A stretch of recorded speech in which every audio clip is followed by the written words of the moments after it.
E aí, suave, bem-vindos ao canal Estrela de 5 Pontas. Hoje eu tô fazendo um vídeo muito especial, com uma pessoa muito especial para mim.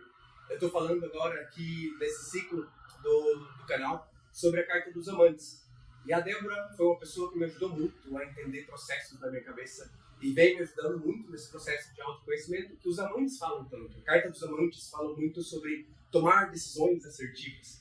E graças a essa pessoa, ela me ajudou muito a tomar essa decisão, essas decisões assertivas da minha vida. Já vamos falar com ela. Bem-vindos ao Ecos Etéreos.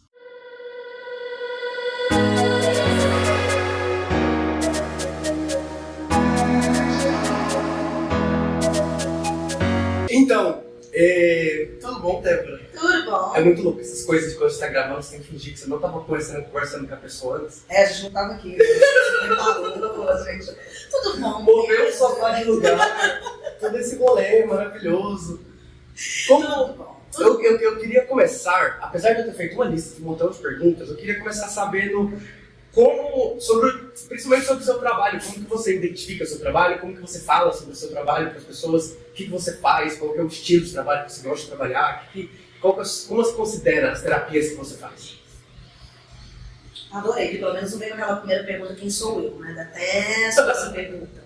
Mas então, como que eu defino? Eu sou terapeuta holística. Eu sou especialista em reprogramação mental e trabalho com ferramentas energéticas para isso. Mas o que eu gosto de deixar muito claro em como que eu defino o meu trabalho? Como terapeuta holística, eu trabalho da premissa de que o ser humano ele não é só carne e ele não é só mental, ou seja, emocional. Tá? Não mental no sentido racional, no sentido das emoções. Ele não é só isso. Existe muito mais além disso. Existe o nosso campo energético, existe o nosso campo espiritual, existe tudo isso que nos circunda, que nos rodeia. E eu sempre quis ser psicóloga, e eu decidi ir para além disso, porque é tudo que quando eu comecei a estudar psicologia, trabalhar somente o campo mental e excluir essas outras questões nunca fez muito sentido para mim. Então, para mim, o meu trabalho se define em te tratar como um todo. É entrar em contato com você como um todo. Não é apenas eu mudar ou te ensinar a lidar com as suas emoções. Não é apenas eu mudar a sua mentalidade, mas é eu considerar que para isso nós temos influências e impactos que vêm dessas outras questões. Do ser espiritual e do ser energético, além do material. Eu sempre vi que seu trabalho é muito baseado nessa espiritualidade, é muito baseado em conceitos espirituais, à parte também da psicanálise, que você é muito boa. A espiritualidade é algo muito presente na sua vida. A espiritualidade é algo muito presente na minha vida. E muito presente no meu trabalho, sim.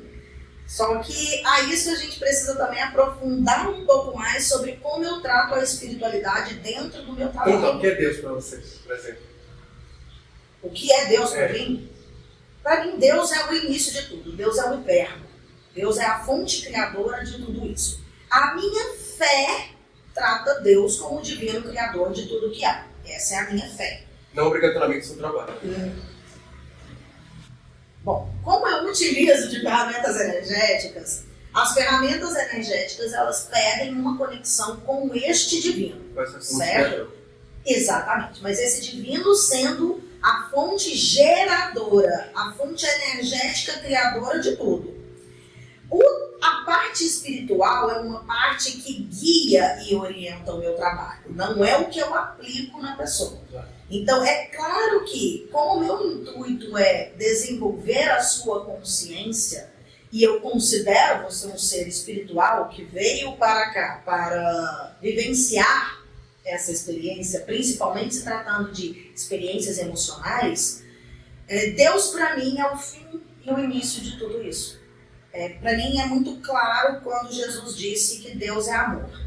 Então, essa para mim, apesar de parecer extremamente mística e frívola, isso para mim não é nada superficial. É o princípio, o meio e o fim de tudo que a gente faz.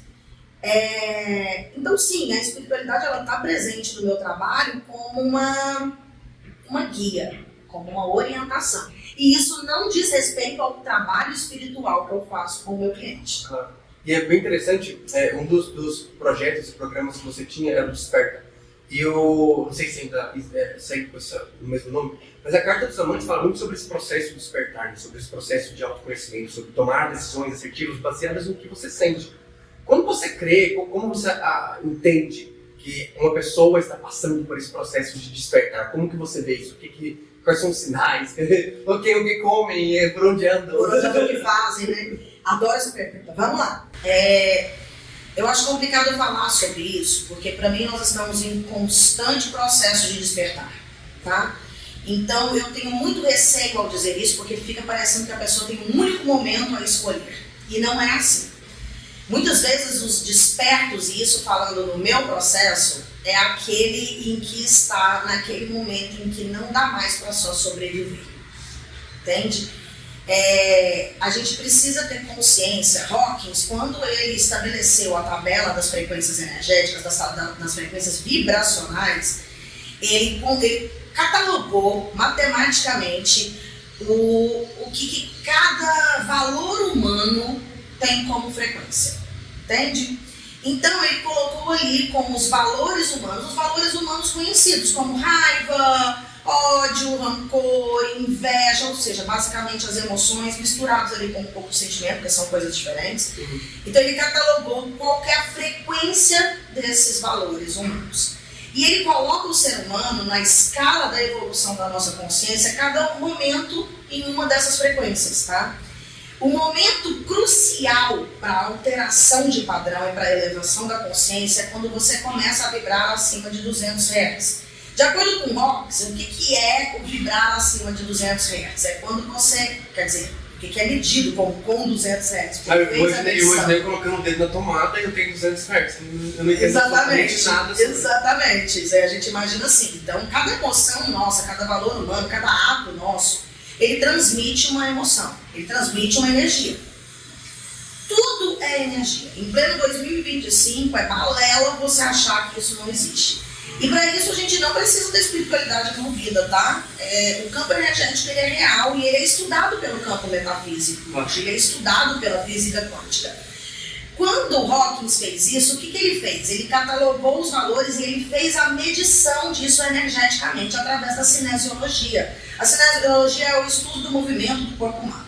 E através de equipamentos ele fez essa medição disso. Quando uma pessoa está vivendo, está emitindo tal frequência, ela está vivendo determinadas características. E aí ele pôs os nomes dessa fase, dessa frequência, baseado nos valores humanos, tá? Então tá. Isso fez com que a gente catalogasse os sentimentos, mas não é assim. Tipo, a pessoa estava muito feliz, ele foi lá e mediu, falou, porque a felicidade tem então um negócio. A pessoa está muito triste, parada, ele foi lá e mediu. Ele mediu o estado daquela pessoa. Aquela pessoa ela pode estar triste, ela pode estar feliz, ela pode estar rancorosa, ela pode não estar emitindo determinada frequência. Porque a frequência é mais complexo do que isso, é um todo. As emoções fazem parte do ser humano, é instintivo. A emoção seria uma parte dessa frequência que está... A emoção emite essa frequência. Tá. Mas o que eu posso? Eu posso estar vibrando na frequência energética, que, por exemplo, que é a frequência da coragem, que é a que eu quero falar, que é a de 200 Hz, é o momento da virada do ser humano. Ela não vai estar necessariamente o tempo todo feliz. Ela não vai estar o tempo todo. A questão é que, quando a gente trabalha falando de frequência, a gente não pode descartar, em hipótese alguma, porque afinal de contas estamos trabalhando com frequência, a premissa de que eu atraio semelhante, atrai semelhante. Eu atraio aquilo que eu vibro ou me sinto atraída por aquilo que vibro. Então, o que a gente tem que tomar cuidado com as nossas emoções, com os nossos pensamentos, com as formas pensamentos? Porque normalmente estar triste ali, beleza, você não está mudando a sua frequência, todo mundo tem direito a estar triste. Mas é quando eu vivo em constante atividades que remetem a esta frequência. Sim. Então o nome, de repente, se você um dia for fazer uma medição comigo, eu posso te dizer o que é o ponto da virada. Eu posso te dizer que você está vibrando na frequência que Hawkins chama a frequência da coragem.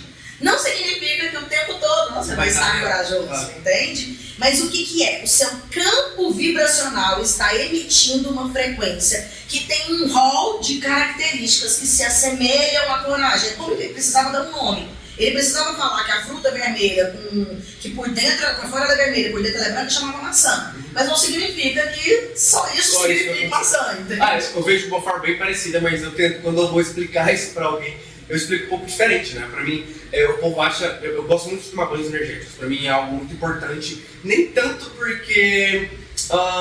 somente pelas ervas que estão envolvidas, pela troca de energia com as ervas envolvidas, mas pelo processo, sabe? Pra mim tirar um tempo, pra mim fazer um banho energético, eu estou dedicando tempo e energia pra mim. Eu tô gastando tempo, eu tô orando, eu tô colocando intuição, eu tô colocando força, eu tô colocando energia pra fazer aquele banho. E quando eu estou tomando banho, eu vou tomando banho pensando exatamente sobre as energias e os tipos de trocas que eu quero que aconteçam ali. Aí o povo fala pra mim, mas Pedro, você tomou banho porque você é muito mais melhor que nós? Não. Assim como pessoas tomam banho normal, que você vai, você se higieniza, você toma banho, banhos energéticos pra mim é mais ou menos assim. Vão ter momentos que você fala, hoje eu quero tomar um banho, eu preciso me sentir mais forte, hoje eu quero tomar um banho, eu quero estar mais relaxado, hoje eu quero tomar um banho e eu quero sentir o poder da aromaterapia, o poder das plantas é algo muito estudado, muito também trabalhado já no campo tanto medicinal quanto no campo espiritual. E eu acho que conversa um pouco, apesar de se falar idiomas um pouco diferentes, com a forma que você pensa, eles conversando da mesma coisa, mas idiomas um pouquinho diferentes. Eu acho que espiritualidade no geral, trabalhos terapêuticos, trabalhos psicológicos são muito assim, né? São pessoas falando da mesma coisa com um sotaque diferente. Com um sotaque diferente. Mandioca, aipim, macaxeira, é tudo mandioca. Então o que acontece, Pedro? É isso sim. E aí nós vamos um pouco mais além, tá? E a gente pode falar sobre isso um pouco mais tarde, porque isso é muito legal, porque envolve, o ritualizar envolve a presença.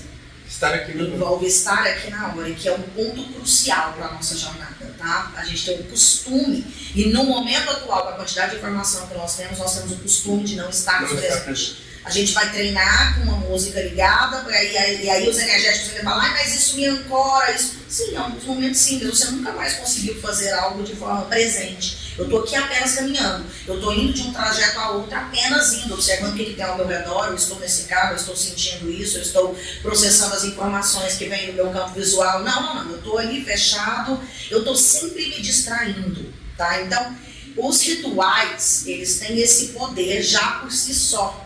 Não interessa se a mágica acontece ou não. Triste daquele que não vive com mágica, mas não interessa se a mágica acontece ou não. O ritualizar te torna presente. Isso já é, para iniciar, já é de extrema importância na evolução da nossa consciência. Segundo, exatamente como todo corpo que aqui está emite energia, é impossível dizer que as ervas, que as plantas, que as frutas, que as verduras, que a terra, que a pedra, que não emite energia, gente. Eu sou filho de um geólogo. É um cientista nato e que quando ele me viu pegando cristal e pedra para viver, ele falou, ai meu Deus, criei uma louca, né? Que papo é esse? Como que um cristal de rosa, um cristal rosa tá, de repente, um quartzo rosa tá emanando amor para você? O próprio geólogo se diverge quando ele me diz, sim, um desses minerais é a bateria do nosso celular.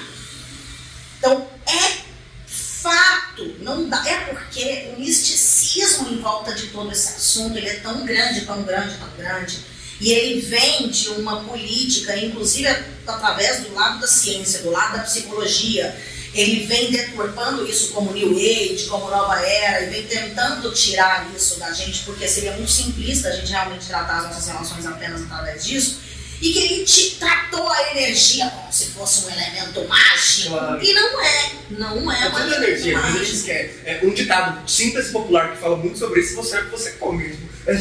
Sabe? É algo tão simples que às vezes a gente não vê a profundidade de um ditado popular. Tem uma frase que você falou que eu sempre uso ela quando eu quero falar algo escalafobético, algo escroto. Tipo assim, minha quando ele quer falar uma coisa escrota. Tipo assim, alguma coisa que não é escrota, mas que é muito óbvia. Eu adoro a expressão que você fala, frase para-choque de caminhão, sabe? Você é o que você come, é muito frase para-choque de caminhão. Mas é tipo assim, mano, você já tá realmente pensando no que esse negócio tá falando? A gente fala como se fosse algo tão normal, mas que carrega toda uma ancestralidade, toda uma palavra, né? A palavra que poder, a força da palavra do que é que você come é algo muito intenso pra mim. E eu acho que Eu também acredito que pedras, cristais, ervas, pessoas, tudo é mente energia, tudo é átomo. Se a gente for partir na parte física mesmo, tudo é átomo, tudo é elétron, tudo é matéria, né? Tudo tem essa junção de coisas aí que faz as coisas funcionarem do jeito que elas são. Isso é o que o Wanda está limitando profundamente. E tudo de fato emite energia. Isso não é psicodélico, isso não é místico, isso não é mágico e não é espiritual. Isso é física quântica, foi mensurado, entendeu? E eu nem estou falando que foi mensurado com a radiestesia, que é o meu pêndulo lá, ativando, até porque isso também existe uma explicação, tá? Porque o pêndulo, ele vai vibrar na vibração que ele está encontrando naquele ambiente, naquela situação, mas não, são medições reais, feitas por equipamentos, por instrumentos. Essa medição é real, então assim, ficar negando isso é a gente querer dificultar a nossa vida, mas isso é natural também no ser humano, tá? Tudo que a gente não conhece que a gente julga. Não, isso é natural. Estamos num momento em que a busca pela individualização está muito tremenda e assim, é um assunto para um outro momento, desde a morte de Deus, entre aspas, quando com o avanço da modernidade científica, com o avanço das pesquisas medicinais, com o avanço da pesquisa científica, com o campo avançando nas tecnologias, houve um momento em que é representado pela fala de Nietzsche, em que Deus morreu, em que nós perdemos esse contato com a divindade, né, com este divino. E quando ele morre, a gente passa a se olhar, a olhar apenas para isso. Quando eu passo a olhar para isso, todo o resto perde poder. Isso é muito legal quando eu quero retomar o meu poder pessoal, sim. Mas a gente mata todo o poder de toda a influência de todas as outras coisas que nos rodeiam, entende? E nesse momento tá a busca pelo olhar para si. Não, e é uma comparação muito doida que eu gosto de fazer, que é a ideia de Deus com o coletivo, sabe? A sociedade coletiva. Porque para mim Deus é um todo. Para mim a gente pensa muito parecido com o conceito que a gente acha que é Deus. E a sociedade tornando-se individualista e transformando Deus em um ser único e pessoal dela, como meu Deus é isso, seu Deus é isso, sendo que Deus na minha cabeça é muito maior do que isso, vai criando justamente essas bolhas sociais. Não somente a internet faz isso, mas você transformar uma palavra de amor numa palavra de ódio, você está construindo certa bolha, né? Você está levando pessoas a pensar de certa forma parecida com você. E para mim Deus é um ser tão maior e tão mais poderoso e mais forte do que uma pessoa sentada lá em cima que fala, olha, você é isso, você é aquilo, você é aquilo outro. Deus para mim é a energia que move absolutamente tudo. Tanto do nosso, difícil não, como falar, mas tanto do nosso lado luz quanto do nosso lado sombra, tanto as partes que a gente aprendeu e a gente já expressa, quanto as partes que a gente precisa aprender a expressar. Deus para mim é justamente estar dentro dessa dualidade, eu não acredito nessa dualidade, Deus, enfim. E eu queria te perguntar também, tipo, como que você se descobriu nesse mundo de terapia, nesse mundo de conversar com pessoas, de tratar pessoas, de ajudar pessoas a entender? Sim, então vamos lá, até por isso aí também, até puxando um pouco o gancho anterior, até porque quando a gente coloca o divino como algo inatingível, é muito fácil para mim como ser humano colocar uma potência distante, inatingível, impossível. E assim eu abraço todas as minhas falhas, porque eu sou falho, eu sou humano, eu sou falho e eu nunca serei divino. Sim. Ao divino cabe a perfeição, a nós não. E isso é legal, isso está certo, até quando isso começa a realmente a virar desculpa. Porque eu ter um divino tão inatingível assim, eu estou deixando a responsabilidade do fim de tudo para ele, não para mim, como tanto se pensa. Claro. Se pensa, não. Eu estou fazendo aqui o meu papel, mas gente, se existe ali um homem que vai julgar, que vai deixar, que não vai deixar, que vai construir, não tem poder nenhum, entende? É muito contraditório. E se foi nesse momento que eu me encontrei. Foi nesse momento. Eu sempre sonhei em ser psicólogo. Eu acho que seria impossível eu escapar de eu estar trabalhando para a cura ou para o desenvolvimento mental das pessoas. Seria impossível. Eu sou filha de psicólogo, eu sou muito colada da minha mãe, somos muito parecidas, então assim, e sou uma filha que só tem corona, então os filhos já estavam bem mais velhos. Eu sou aquela pessoa com quem minha mãe desabafava absolutamente tudo, então eu estava sempre ali, observando aquilo como uma palestra, sabe, como meu primeiro mentor, minha primeira mestre. Então eu já sempre fui muito apaixonada. Depois, além disso tudo, antes de toda essa parte sobre o comportamento humano, eu sempre fui muito esotérica. O mundo do ocultismo, o mundo do esoterismo, o mundo do misticismo se apresentou para mim muito cedo.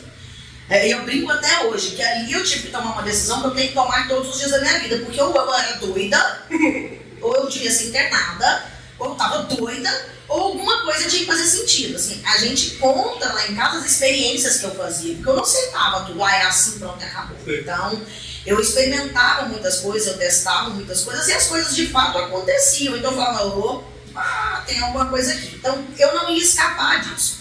Nessa combinação perfeita, eu não só vim muito esotérica, desde pequena alguém me falava uma coisa, eu já estava querendo saber de tudo sobre a espiritualidade, eu estava querendo saber tudo sobre os corpos sutis, eu estava querendo saber tudo, eu já estava fazendo ritualzinho, eu já estava dando maçã para duende, eu já colocava o duende e testava, vamos ver se é verdade, você está aqui mesmo, e o pior é que acontecia. Então assim, eu falava muito sozinha, eu falava muito com a espiritualidade, eu obtinha respostas. Então, ali, com uma mente madura, eu tive todas as ferramentas entregues a mim, realmente de forma sobrenatural, sobre como acreditar no misticismo, como ir para esse lado mais místico da coisa, tá? Na parte material, eu me vi numa belíssima TDAH, né? E o TDAH, ele faz uma leitura de tudo ao seu redor com muito detalhe. Ele precisa disso para sobreviver, porque o mundo não foi feito para os neurodivergentes. E isso não tem nada a ver, apesar de ter algumas explicações de linhas espirituais, ter algumas explicações ali de como que essa nova geração está vindo, tá? Eu não é sobre ficar arrumando isso como desculpa, mas eu não nego, do mesmo jeito que eu aceito o espiritual e o energético, eu não nego o material. E eu me vim, essa consciência resolveu habitar este corpo, neste plano, neste tempo, numa cabecinha TDAH. Então, não é emocional isso. De fato, o meu sistema funciona diferente. Então, o meu cérebro funciona diferente. E para eu me adequar, eu precisei aprender a ler muito cedo o ambiente. E quando você lê muito cedo o ambiente, ainda sendo uma TDAH, porque as pessoas pensam que o TDAH é aquele que não presta atenção em nada, mas é a atenção detalhista em cada ponto, eu comecei muito cedo a analisar os comportamentos ao meu redor. Claro. Eu comecei muito cedo a me tornar um especialista nas relações. De entrar no lugar e saber exatamente quem está falando com o que, sobre o que, qual momento. O que aquela pessoa sentiu, como que ela sentiu, por que era aquilo. Isso tudo estou falando assim, com dados científicos. Eu analisava de fato, eu estava vendo a virada de olho de fulaninho, eu estava vendo o momento em que a frase mudou, que o tom da voz mudou, né? Me identifico. Sim, e nesse momento eu briguei com a minha fé. Eu briguei com a minha fé, eu briguei com o meu misticismo, pois teve uma explicação plausível para tudo que eu senti. Então, a Débora mais novinha, que pensava que sabia muito bem prever o futuro, ela não previa o futuro. Ela só sabia a consequência daquela relação, daquele padrão. Eu identifiquei muito cedo os padrões comportamentais das pessoas. Então, os padrões dentro dos sistemas, o padrão dentro das relações interpessoais, eu identifiquei muito cedo. Então, nesse momento, eu tive uma briga com o meu lado esotérico. Eu falei, então eu estou inventando desculpinha para uma coisa que está aqui, que a ciência explica. A ciência explica, eu não sei prever o futuro. Eu não sei ler energia de ninguém. Não tem nada a ver com isso. Eu não sei adivinhar o que a pessoa estava pensando, mesmo que ela não tenha dito com todas as palavras. Foi eu que aprendi a ler nas entrelinhas, eu aprendi a ler nos mínimos detalhes. Eu aprendi a ler o seu tom de voz, eu aprendi a ler como que você cinesiologicamente se comporta. Eu aprendi a ver os movimentos do teu corpo, eu aprendi a ver isso muito rápido. E aí, nesse momento, eu briguei com esse lado, porque eu achei essa explicação. Até que eu falei, então a mim só cabe então ser psicóloga, né? E eu comecei a fazer a faculdade de psicologia, a vida aconteceu, de repente eu me distanciei completamente disso. Eu fui distanciando, então eu já não era nem a parte científica nem a parte mística mais, eu estava completamente distante disso, até quando eu realmente atingi o fundo do poço. E quando eu atingi o fundo do poço, as explicações de 20 anos de terapia já não funcionavam mais. Elas não eram bastante. as explicações terapêuticas, comportamentais, as explicações científicas de tudo isso não faziam mais sentido e não estavam ajudando mais. Então tá, já tinha 20 anos que eu ia, tô falando porque eu realmente considero que minha primeira quebra foi ali aos 17 anos. Claro que tiveram episódios fortes antes disso, sim, mas assim, eu considero que meu primeiro que é um questionamento comum, é uma fase comum, né, na adolescência, que a gente está questionando o mundo, a gente está tentando se entender quem nós somos no mundo, mas ali eu tive dos primeiros rompantes e dos primeiros movimentos de paralisação do meu TDAH, foi ali, e desde ali eu já fazia terapia. Então foram 20 anos fazendo terapia, porque o fundo do poço foi ali nos 37 anos. E os 20 anos eu saber, tá bom, eu tenho uma ferida da rejeição. Você não tinha passado por coisas ainda, né? Pra saber programar e digerir toda essa informação. E eu falei, tá bom, eu saber que eu tenho a ferida da rejeição, tá bom, eu saber que determinada coisa determinou um padrão na minha vida, tá bom, eu saber que eu me comporto assim, porque minha mãe fez assado, eu não resolvia mais.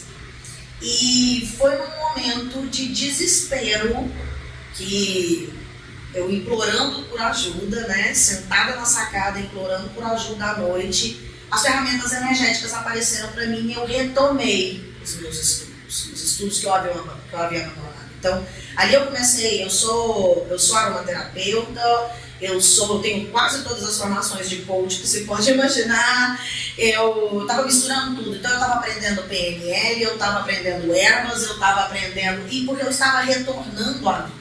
E nesse momento foi quando o transbordar veio de novo, porque a partir dali eu senti, aí vem uma parte extremamente espiritual, que é inegável, não tem como eu me separar disso, que eu estava sendo chamada novamente. Eu precisava ajudar as pessoas a não passarem pelo que eu passei. Elas não precisavam de 20 anos para isso. Elas precisavam compreender os seus processos e saber utilizar as ferramentas que nos foram dadas de presente. É bem legal, você utilizou os seus estudos, suas vivências, as coisas que já tinham acontecido com você, mas as coisas que foram entregues para você para ajudar essas pessoas durante... Que é quando a gente se identifica como trabalhador da luz. Aí sim é uma parte. E foi nesse momento que eu decidi, até porque para quem é trabalhador da luz, e aí vem um papo muito da espiritualidade, a gente de fato estuda o chamado, né? A gente de fato escuta recados, a gente escuta ordem, a gente sente do que tem que fazer. Não vai não? Você não vai? Bom, para tudo isso também existe uma explicação científica para tudo isso, mas foi quando eu falei assim, nossa, podia ter sido mais fácil. E você acha que a maioria das pessoas que chegam a você, elas chegam mais por essa vontade de expansão ou por uma dor já criada? Para mim, essa é uma experiência muito pessoal. Para mim, as pessoas normalmente me procuram na dor. Mas isso não tem a ver com como que é o processo do despertar. Isso tem a ver com a minha linguagem, com a minha comunicação, com o tipo de publicidade que eu faço, o tipo de nicho que eu vou, o tipo de experiência que eu tenho tido. E, bem, eles dizem que a gente oferece até onde a gente foi, né? Então, eu não... Até como eu já estava ali, agora eu cheguei naquela etapa em que eu quero avançar, mas eu tive que passar por esse processo, é claro que as pessoas que estavam passando pela dor se identificavam muito mais, porque até nas minhas falas, o que eu vou falar é sobre o que elas estão passando, porque é sobre o que eu estou passando. Mas isso não tem a ver com o momento de despertar de cada um. Muitas pessoas buscam outras porque estão querendo evoluir, porque estão querendo expandir. Para mim, no momento, as pessoas me buscam mais no momento da dor. E como você vê esse processo de reprogramação energética? Como que você entende ele? Como que ele funciona? Porque é uma coisa que você é muito especialista, eu acho. Isso é uma coisa que eu acho que você é muito bom. Eu já fiz algumas sessões disso especificadamente com você. Eu não me considero uma reprogramadora energética, eu me considero uma reprogramadora mental. Eu utilizo de ferramentas energéticas. Eu não mudo a sua frequência, quem muda a sua frequência é você. E isso é muito mais simples do que o que a gente pensa, tá? Mudar a frequência em si, muito simples. Difícil é manter, né? Mas... o que é pra mim? Bem, na parte que eu mais gosto é complicado, porque aí eu sou muito prolixa, eu vou falar demais. Fala, problema. Nós somos fruto daquilo que nós vivenciamos. Nós, nesse momento, nessa vida, neste tempo, tá? Não nós sermos seres espirituais. Nós, nessa vida, nesse momento. A Débora Bittar, nascida em 25 de março de 83, ela é fruto das experiências que ela vivenciou nesse tempo, nesse espaço, nessa jornada. E eu percebo que, porque, inclusive, aí quando a gente entra no campo energético e não no campo mental, lembra que eu te expliquei que, né, nas frequências energéticas elas se assimilam a valores e que semelhante atrai semelhante? Quando eu estou com um nível de consciência muito baixo, eu estou ali sobrevivendo, quando eu estou ali tendo que fazer força para viver, eu continuo realmente me colocando, até pelos meus padrões mentais, nessas mesmas situações. Tá? Jung dizia que nós somos eternos adultos tentando curar o que não foi curado na infância. Então nós somos crianças dentro de corpo de adulto. E tem um meme que fala que a vida depois dos 30 é pra curar os traumas antes dos 30. Só, eu falava isso pra minha filha. Eu falava assim, não namora ninguém até os 17, não, porque então não tem nada, só tem trauma. Então, mas a gente realmente, só depois a vida vai até ali, né? Na verdade hoje eles falam que vai até os 40. E que depois é só você tentando curar esses padrões, porque de fato nós somos esses aprendizados, tá? Nós somos isso. O que eu acho que qual é a importância dessa reprogramação mental e acaba por consequência ou junto à reprogramação energética?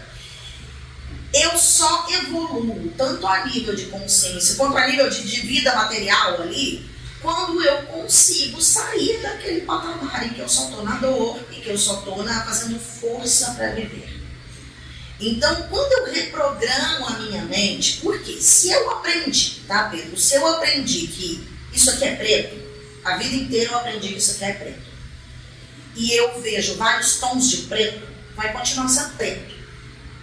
Ninguém me ensinou que o preto tinha o preto claro, o preto escuro, o preto profundo. Ninguém me ensinou a tabela de CEMIC, ninguém me ensinou a tabela Pantone, ninguém me ensinou a tabela RGB para falar, não, mas calma aí, porque na tabela RGB o black é só black, né? É o 100%. Ninguém me ensinou que o 100 com um tiquinho de ciano ia continuar preto. Sim. Então o que acontece? Quando eu sou programada a viver de uma maneira, eu só consigo enxergar através da ótica que eu aprendi. Eu não vejo as outras possibilidades. Eu vejo muito isso sobre o que você falou antes, sobre o semelhante atrai semelhante. Eu acho que nem questão de atração, da forma que eu vejo, é isso. Quando você tem uma ótica sobre a vida, você sempre vai ver as outras pessoas, as suas relações com essa ótica. Então, tipo, se você é uma pessoa que é, vamos dizer, melancólica, então, todas as pessoas que você vê não vão ressoar com você. Porque você fala, mano, não tem nada a ver comigo, essa pessoa é feliz demais. Eu sou uma pessoa muito triste, você é uma pessoa feliz, fala, não, isso aqui dá pra mim. E pra mim, casa muito com isso, né? Tipo, de semelhante atrai semelhante. Eu vejo mais por isso, por questão de ótica, mano, de como você vê a vida, como você escolhe a vida. E muitas coisas de ver a vida é uma escolha. Eu tava comentando esses dias com uma prima minha que ser filho da puta é a coisa mais fácil do mundo. Às vezes, você não responder a pessoa da forma que foi a primeira coisa que veio na sua cabeça é muito difícil. Você se controlar para ser uma pessoa tranquila, você se controlar. É tipo aquele negocinho de controlar seus lobos internos. É um trabalho diário, é um trabalho constante. Claro que existem coisas que chega um momento que se torna mais fácil. Não é mais um exercício para você. É igual, por exemplo, quando eu comecei. Quando eu comecei na academia. Primeira vez que eu vou na academia, é muito difícil, você vai, nossa, que gosto. Passa 2 anos, eu tô agora 2 meses sem malhar, tô ficando louco já. Louco. E aí você fala, mano, não consigo mais viver sem. E eu acho que tratamento de pessoas e a forma que você vê a vida é mais ou menos a mesma forma. É um músculozinho lá que você vai mexendo, que você vai criando, que você vai falando, mano, isso é difícil ainda, aqui eu já domino. Mas aqui, putz, aqui eu tenho que dar uma trabalhada ainda. É porque não é como se fosse um músculozinho, é de fato. É, claro. O cérebro né? É um órgão essencial e é isso mesmo. As ligações, gente, tá? Bom, aí, vamos lá. O cérebro da gente ele tem uma única função na vida que é te manter vivo. Ele não está nem um pouco interessado em te deixar feliz, triste, alegre, animado. Como eu posso fazer o máximo possível e gastando o menos possível de energia? Porque eu quero só que essa pessoa sobreviva, tá? Então, quando eu aprendo as coisas, ser filho da puta é muito fácil e ser ignorante é muito fácil. Porque quando eu aprendo as coisas, eu vou fazer só aquele caminho que eu aprendi, porque foi esse o caminho que foi fácil para mim. E mais, que teve um ganho com aquilo. Por mais que seja, o que é isso? Que ganho que eu tive que ficar na cama deitado 24 horas por dia. Teve um ganho secundário com aquilo. Então, o seu cérebro aprendeu, nossa, isso é melhor para mim, isso é mais fácil.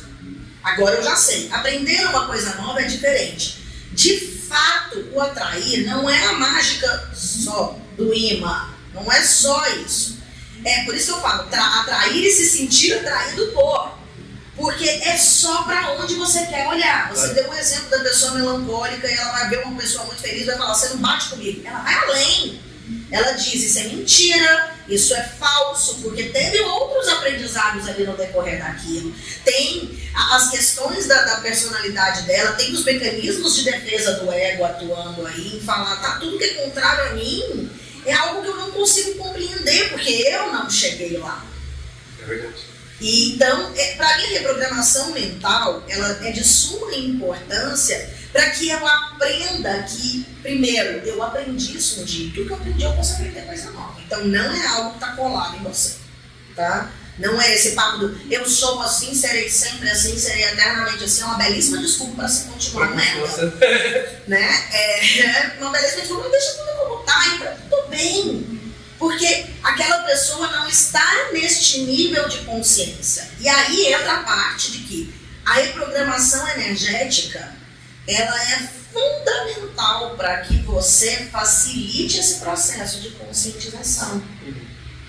Porque aí sim é fatídico, né? Aí sim se eu estou vivendo neste padrão, se eu vivo no padrão de escassez, se eu vivo no padrão de luta, de dor, de tristeza, de rancor, eu me sinto atraído, me atraio e só atraio. O que isso quer dizer? Eu só consigo enxergar esse lado da vida.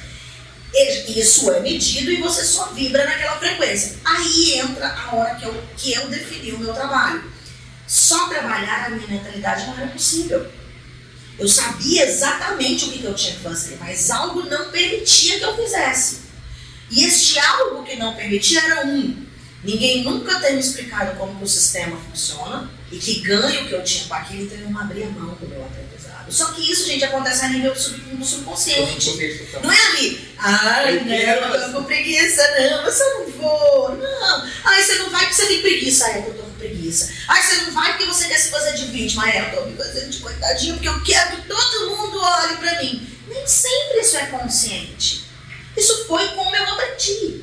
Se você viver numa comunidade fechada e alguém te ensinar que você tem que andar apenas com o pé direito na frente, você vai andar apenas com o pé direito na frente, até que alguém te ensine, vai ser a coisa mais normal do mundo, vai ser extremamente difícil colocar um pé após o outro, até que alguém te ensine que tem um jeitinho mais fácil, sabia? Então você vai aprender desse jeito mais fácil. Ontem eu estava assistindo um podcast no Flow com o Gregório Duvier, foi maravilhoso.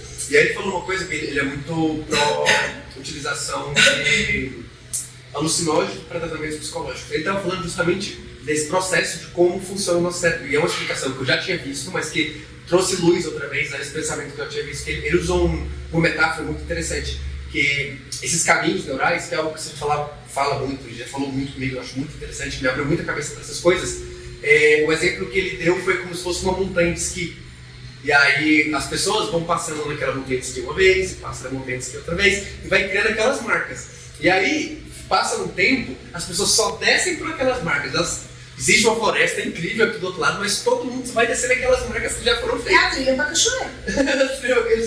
Porque o caminhozinho no meio do mato, todo mundo vai seguir aquele caminho. O cérebro se comporta desse mesmo, se comporta mais ou menos dessa forma, né? A gente cria padrões, cria formas e às vezes construir novos padrões mentais é algo que é trabalhado, né? É algo que precisa ser construído. É trabalhoso. Eu preciso matar aquelas plantinhas de novo, preciso fazer aquele solo batido de novo, preciso caminhar muito por ali. E o cérebro fala, vai dormir. Vai dormir.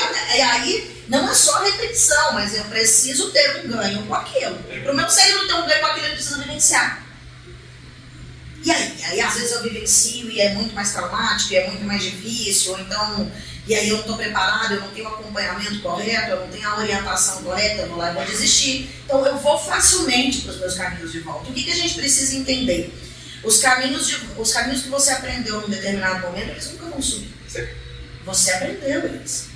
Então, em momentos, somos seres inconstantes por natureza. Esse papinho atual dos coaches de temos que ser constantes, mentira, você não vai ser constante. Somos seres inconstantes por natureza. Vai ter dia que nós vamos estar mal, vai ter dia que a gente vai estar triste, vai ter dia que a gente vai estar cansado, vai ter dia que eu vou estar gripado. E não tem nada a ver com sobre faça mesmo assim. Não é isso que é necessário para que você reprograme. Muito pelo contrário, até porque a reprogramação se inicia no conhecimento e da aceitação total de tudo aquilo que você aprendeu. Então, aqueles caminhos vão estar sempre ali. Sempre. Quando eu faço um caminho novo, eu estou dando um desvio, eu estou dando uma nova forma. É natural que quando eu não estiver consciente, quando eu estiver acessando ali, né, tá, estou num momento muito triste da minha vida, estou passando por um luto, estou passando por um trauma, estou muito doente, então todo o meu nível consciente está ali apagadinho, baixo, deprimido, porque deprimido não é só depressão, tristeza, é deprimido, né, fraco em atividade. Está deprimido, eu vou pelo caminho mais fácil. Claro. Então eu preciso que um segundo caminho também seja fácil. É natural que a gente volte nesses padrões antigos. Muitas vezes eu vejo pessoas reclamando assim, nossa, mas eu fui lá e voltei no padrão. Voltou, meu amor, voltou. E tá tudo bem com isso. Porque o grande lance das coisas é exatamente você, quando tanto se fala sobre você visitar esses lugares, é sobre você, não é sobre você entender o porquê você faz essas coisas. Isso não é de grande valia. Eu entendi o porquê, não é.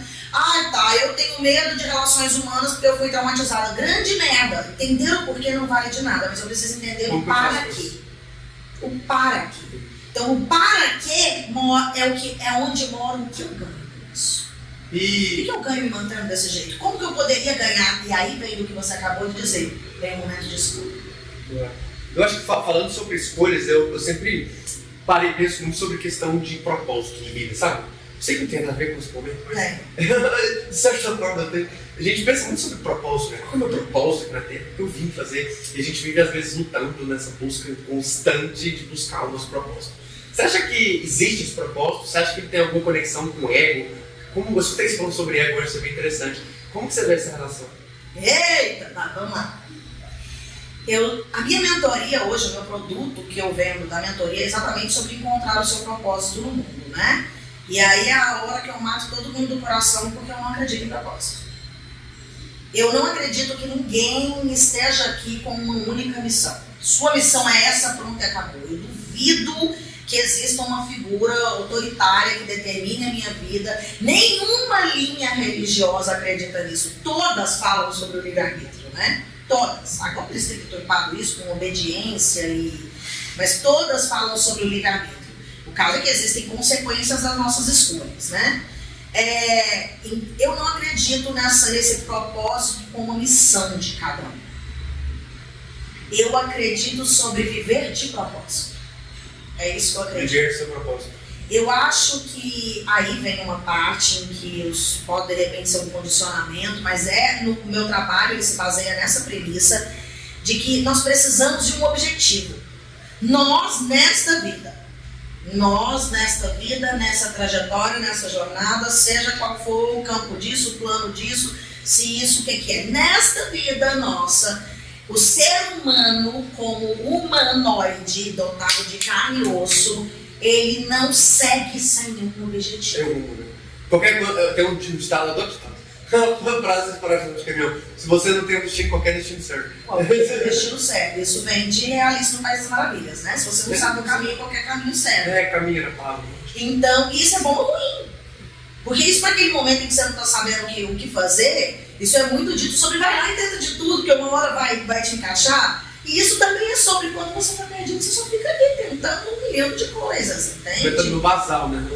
E a gente pode tentar muita coisa ruim, né? Mas assim, então eu não acredito que exista um propósito da alma, um querer da alma e que vai fazer sentido e que é para isso que eu vim fazer, pronto, e acabou.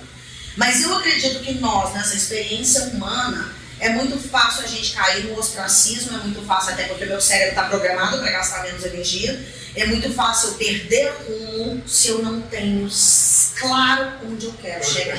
Você fala muito sobre o processo de visualização, né? Eu acho isso muito interessante. Eu faço muito isso, porque eu aprendi com você e faço muito de escrever coisas que eu quero fazer de forma detalhada. E aí eu estava fazendo isso às vezes na Espanha, o povo vira para mim e fala: ué, mas pra que você está fazendo isso? Você está limitando você. Eu falei: não, eu estou criando um projeto distante que vai fazer todo o caminho valer a pena para mim. Eu não sou uma pessoa, por exemplo, eu faço muita trilha, né? E às vezes pra mim, quando eu não sei pra onde eu tenho que ir na trilha, eu fico muito doido, eu fico ansioso, me gera um certo nível de ansiedade. Geralmente eu preciso saber aonde eu quero ir na trilha. Eu tenho um amigo que ao contrário disso, ele vai. Porque já conhece as trilhas, já foi lá várias vezes, tem muito fundamento também com padrões mentais, né? Já fez essas trilhas várias vezes, então pra ele não precisa ter um planejamento de pra onde ele vai, que hora que ele vai sair, você não quer, ele simplesmente vai na hora que precisa ir, mas eu não posso fazer assim, porque parece que eu, primeiro, eu me canso mais, tipo, é muito doido isso, eu já fiz trilha de 37, 36 quilômetros, e já fiz uma de 12, eu não tinha a menor ideia de onde eu estava indo, e eu falo, gente, mas parece que esse lugar não chega. Então, pra mim, fazer o processo de escrever, de criar um plano de que eu quero fazer, como eu quero fazer, me faz passar pelas coisas de uma forma mais fácil, mais tranquila, gente, sabe?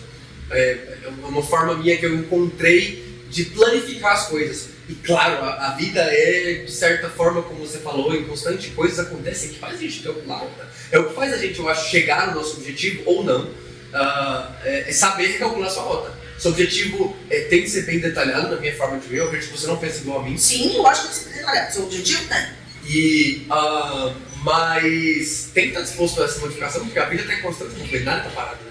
Por mais que a gente agora esteja aqui sentado, não tem absolutamente nada, nem na gente, nem ao nosso redor, que está parado. Nada, nem um minuto.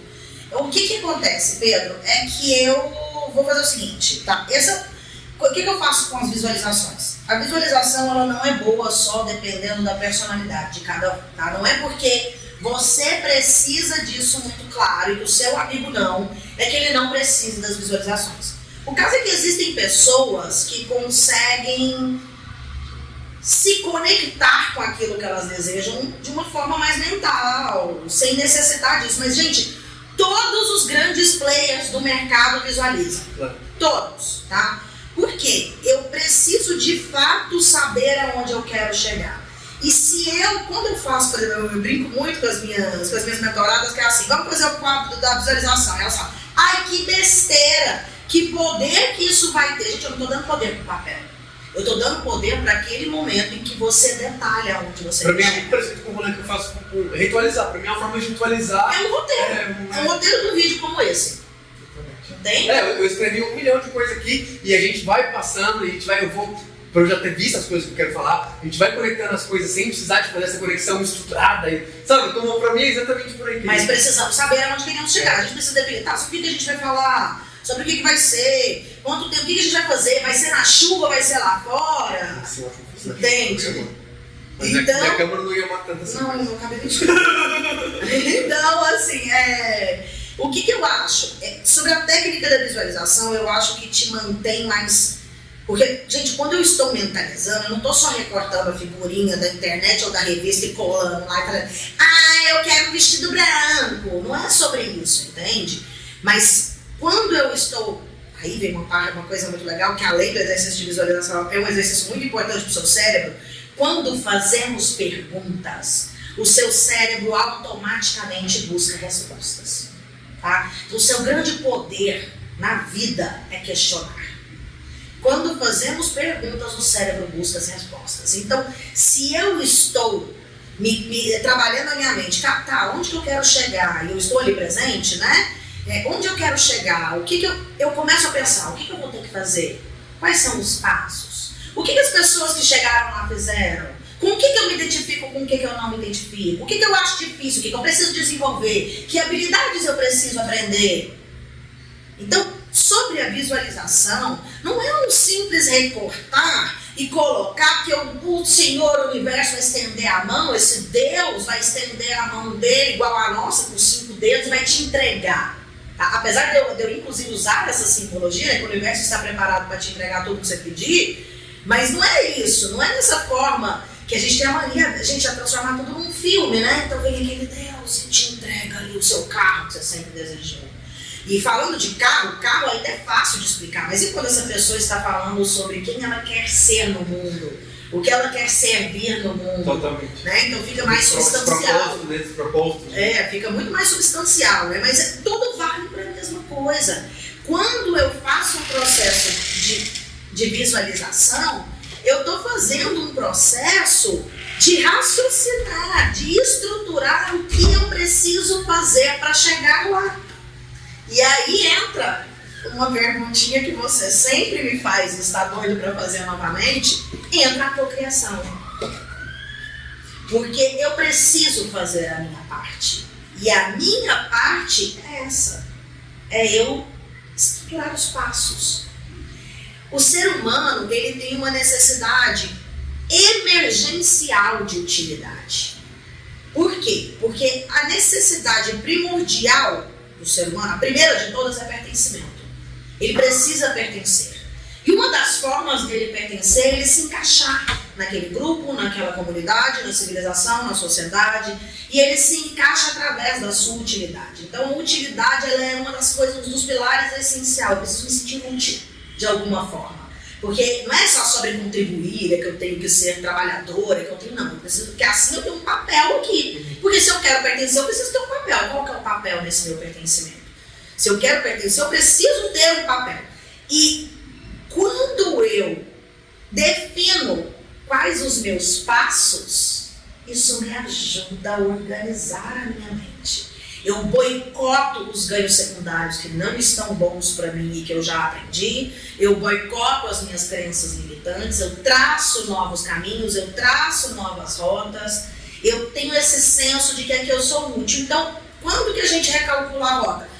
Se o meu objetivo é, eu tenho meus planos, eu tenho meu quadro de visualizações, que é a Débora que eu desejo ser, o que eu desejo estar fazendo, o que eu desejo estar falando, o que eu desejo estar apresentando ao mundo, qual é aquele meu papel, e é óbvio que eu traduzi em imagens esses sonhos.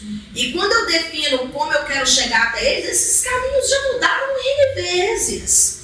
Já foi sobre, durante muito tempo eu neguei a minha espiritualidade, então eu só fui para um lado muito mental. Depois do que eu aprendi isso, eu fiquei presa só num lado muito esotérico. Falei, então agora nós vamos falar só disso. Aí eu já mudei ali a linha daquilo. Num determinado momento eu tinha definido que aquela Débora que queria vivenciar aquilo que eu traduzi seria com um tipo de profissão, de repente vai ser com outro. Então acaba que o recálculo de rota é muito mais fácil de eu lidar. Porque senão o que a pessoa ela fica no eterno fracasso. Não, mas eu não consigo chegar lá, alguma coisa acontece. Claro. Então saber onde chegar é importante. Para mim também eu acho muito, muito importante. Igual você falou, e pessoas, né? Pessoas que não, mas para mim é algo muito importante ter esse projeto. Não esse projeto, mas ter algo que eu quero fazer, sabe? Não somente profissionalmente, mas na vida. Tipo assim, eu acordar, um dia, se eu acordar pela manhã e saber exatamente como vai ser meu dia funciona muito melhor. Também por ser TDAH, e ter essa estrutura é algo muito importante no meu cérebro. Tipo, eu faço coisas e fico menos cansado de programar o meu dia. Coisas tão simples como programar o meu dia me faz ficar mais estruturado. Quase sempre eu sou muito ruim com hora, muito ruim com horário. Então as coisas não saem como eu imagino, mas ter esse programado faz eu conseguir lidar com mais coisas durante o dia, sabe? Vem muito também do meu background, da minha experiência em cozinha, onde as coisas são muito estruturadas, né? As coisas são muito organizadas. Também da forma que é a minha família, que eu fui criado, de uma certa estrutura que foi criada aí. Então, para mim, essa estrutura é uma forma que eu tenho de lidar comigo mesmo, sabe? Quando eu não tenho estrutura, eu fico muito mais estressado. Quando eu não tenho formas de planificar as coisas da forma que eu quero, eu começo a surtar, eu surto muito, eu preciso muito escrever, e escrever sempre foi uma forma que me ajudou muito a planificar muitas coisas. Escrever, colocar o máximo de detalhe possível, e aí no outro dia eu falo, não gostei dessa parte. E tem no livro do Alquimista, do Paulo Coelho, ele tem uma parte que sempre fica marcada na minha cabeça. Que tá o mestre e o aprendiz. O mestre vira pro aprendiz e fala, agora você tem essa colher, e você tem um pouco de água nela, você tem que atravessar esse corredor com essa água sem cair nada. O menino vai pro corredor gigantesco, volta pelo corredor gigantesco e não derrama água. E aí o mestre pergunta pra ele, mas e os quadros, e essas pinturas que estavam ao redor? Aí ele, não, só queria que essa água não caísse. E aí ele fala, então faz outra vez, agora analisa absolutamente tudo que está ao seu redor. Ele vai, faz esse caminho outra vez e volta sem ter a água na colher.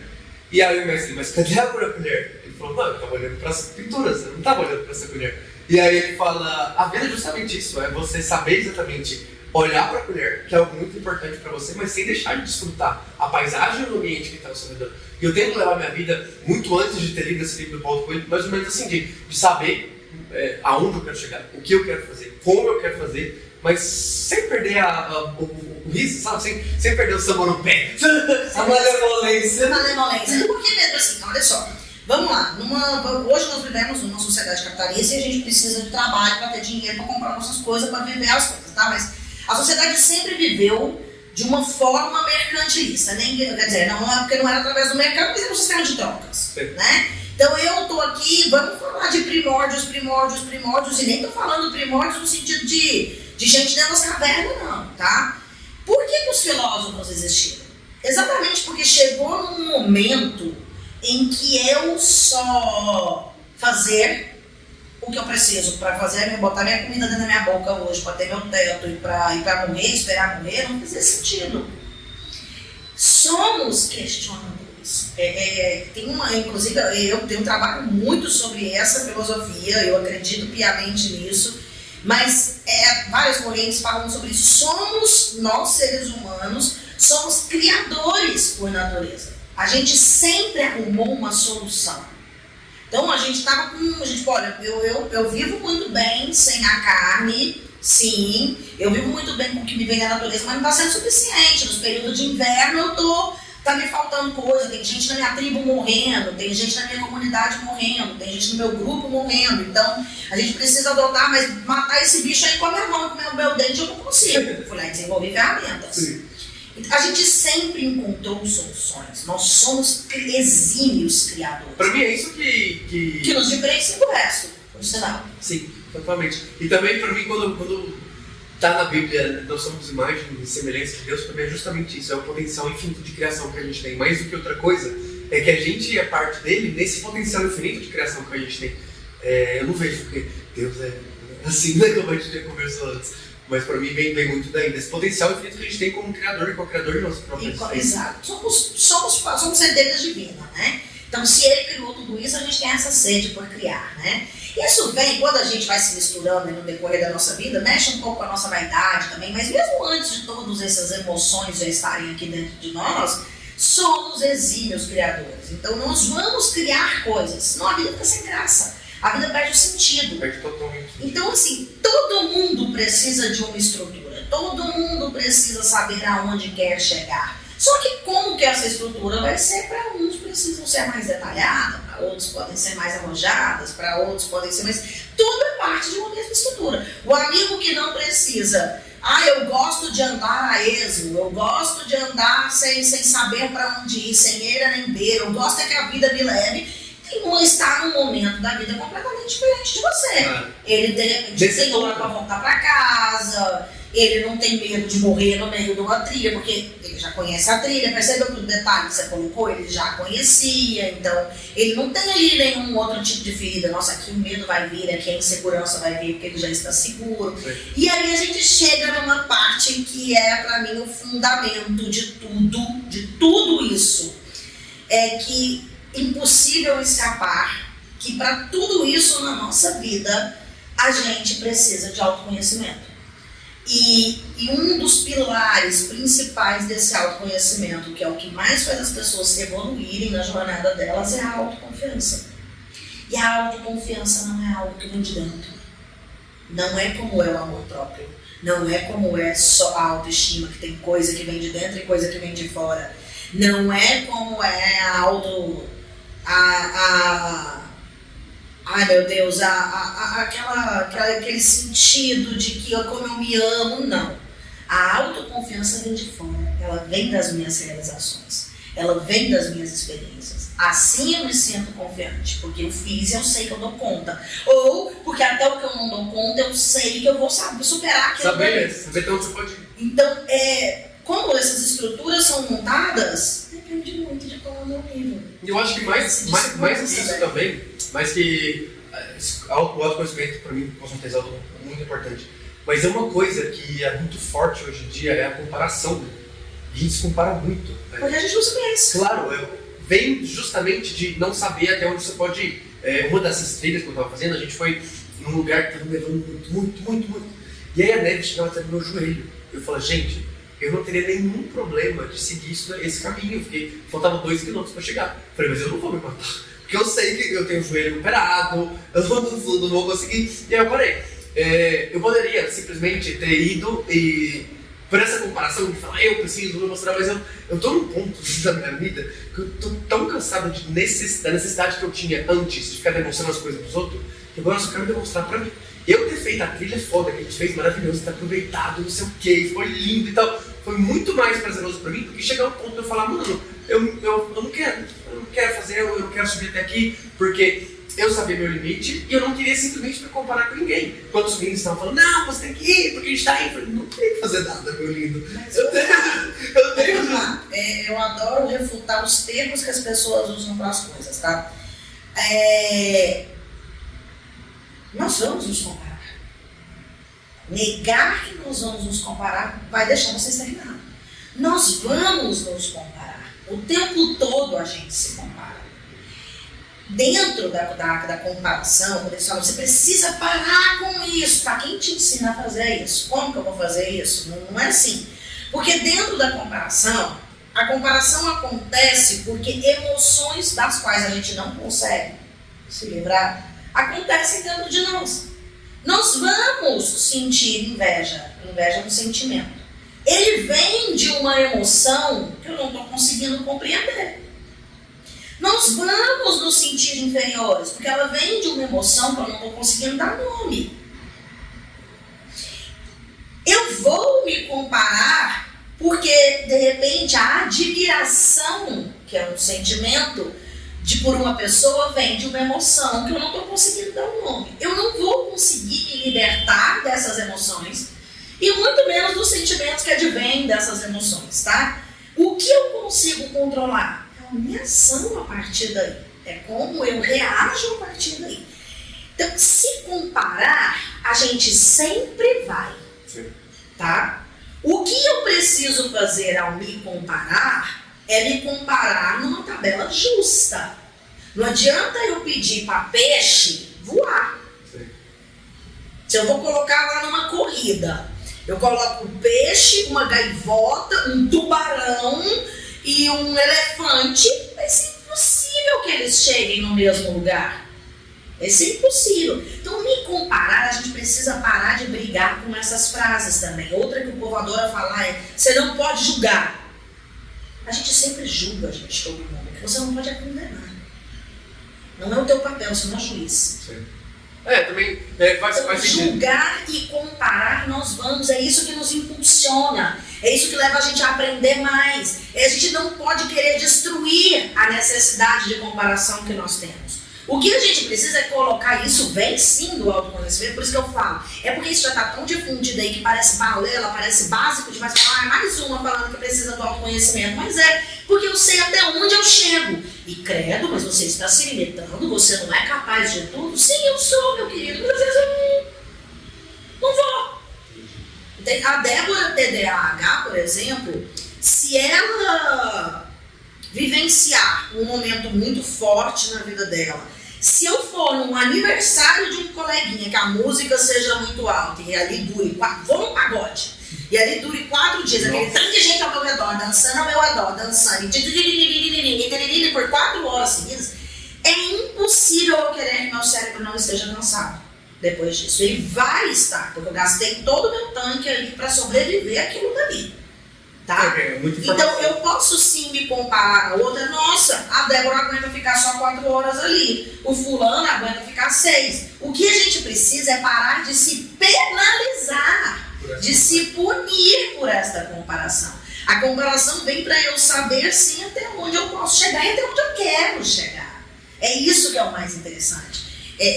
Você perguntou quando que as pessoas elas vêm para mim para a dor e ela pela dor, e elas vêm muito querendo que eu resolva esse momento para elas? Como que eu vou deixar de julgar, porque eu julgo demais os outros? Como que eu vou deixar de me comparar, porque eu me comparo demais aos outros? Eu quero saber, não é isso, eu quero saber o que você faz a partir daí. Entendi. A gente estava falando em um momento da conversa sobre o ego, sobre como o ego influencia as nossas tomadas de decisões até, e como está os nossos desejos, né? Bom, primeira coisa que a gente precisa entender, tá? A gente vem de uma linha em que a gente sai usando um monte de termo e a gente usa erroneamente, tá? Vamos falar sobre o que é o ego, para princípio de conversa.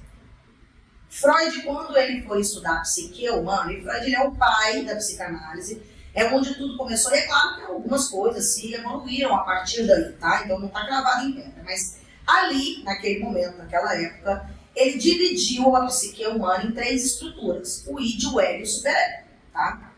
O id, Freud chamava o id como o nosso lado instintivo, é basicamente um animal, é o lado instintivo da coisa.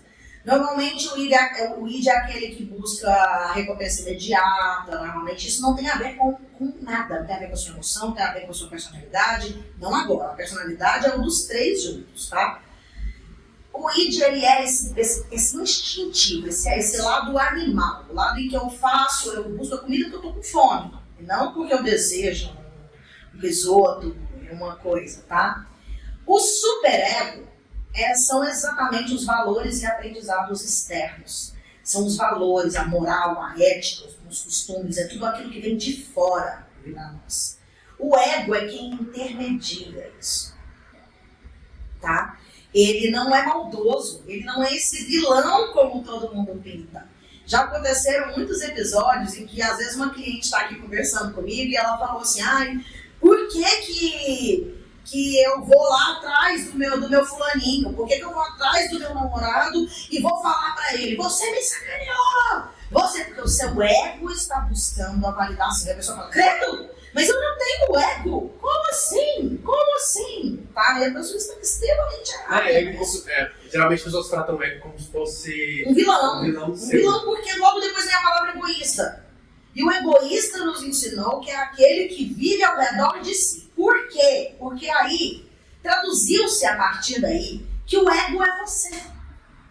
Entende? O ego é você. O ego é aquele que intermedia esses dois. Eu nem vou sucumbir a todos os desejos instintivos, porque senão eu tô com raiva, eu mato. Eu tô com ódio, eu machuco. A criança vai... Esse é um instinto, né? Esse é um instintivo. O gato, né? O gato é instintivo. Eu nem vou sucumbir aos meus instintos e nem vou apenas viver em concordância com só a moral, a lei, mas sem a união desses dois, sem alguém para intermediar isso, eu não consigo viver em sociedade. Quando Freud estudou a psicanálise, ele estava falando sobre o ser humano, inclusive usavam de termo, né, o que sai do padrão de normalidade, credo, Deus me livre, hoje já não se reputa esse termo normal, né, mas era sobre a composição da nossa psique. Isso que foi retratado como ego. Quando a partir daí as filosofias de vida ou filosofias religiosas entraram, por exemplo, a filosofia oriental, ela fala que na evolução do ser humano precisamos abdicar do ego. Ele não está falando sobre o mesmo ego, porque como que você vai abdicar de quem você é?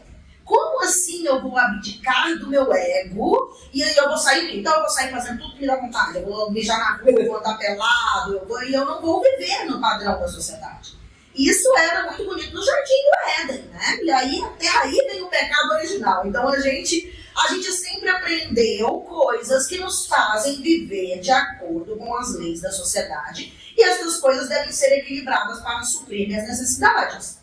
Isso é a composição da psique, tá? A filosofia, principalmente quando envolve religião, ela fala sobre o abandono daquilo que é considerado superficial, daquilo que é considerado frívolo, fútil. Então todo mundo falou, então o ego é isso. O ego é fútil, o ego é errado, tá?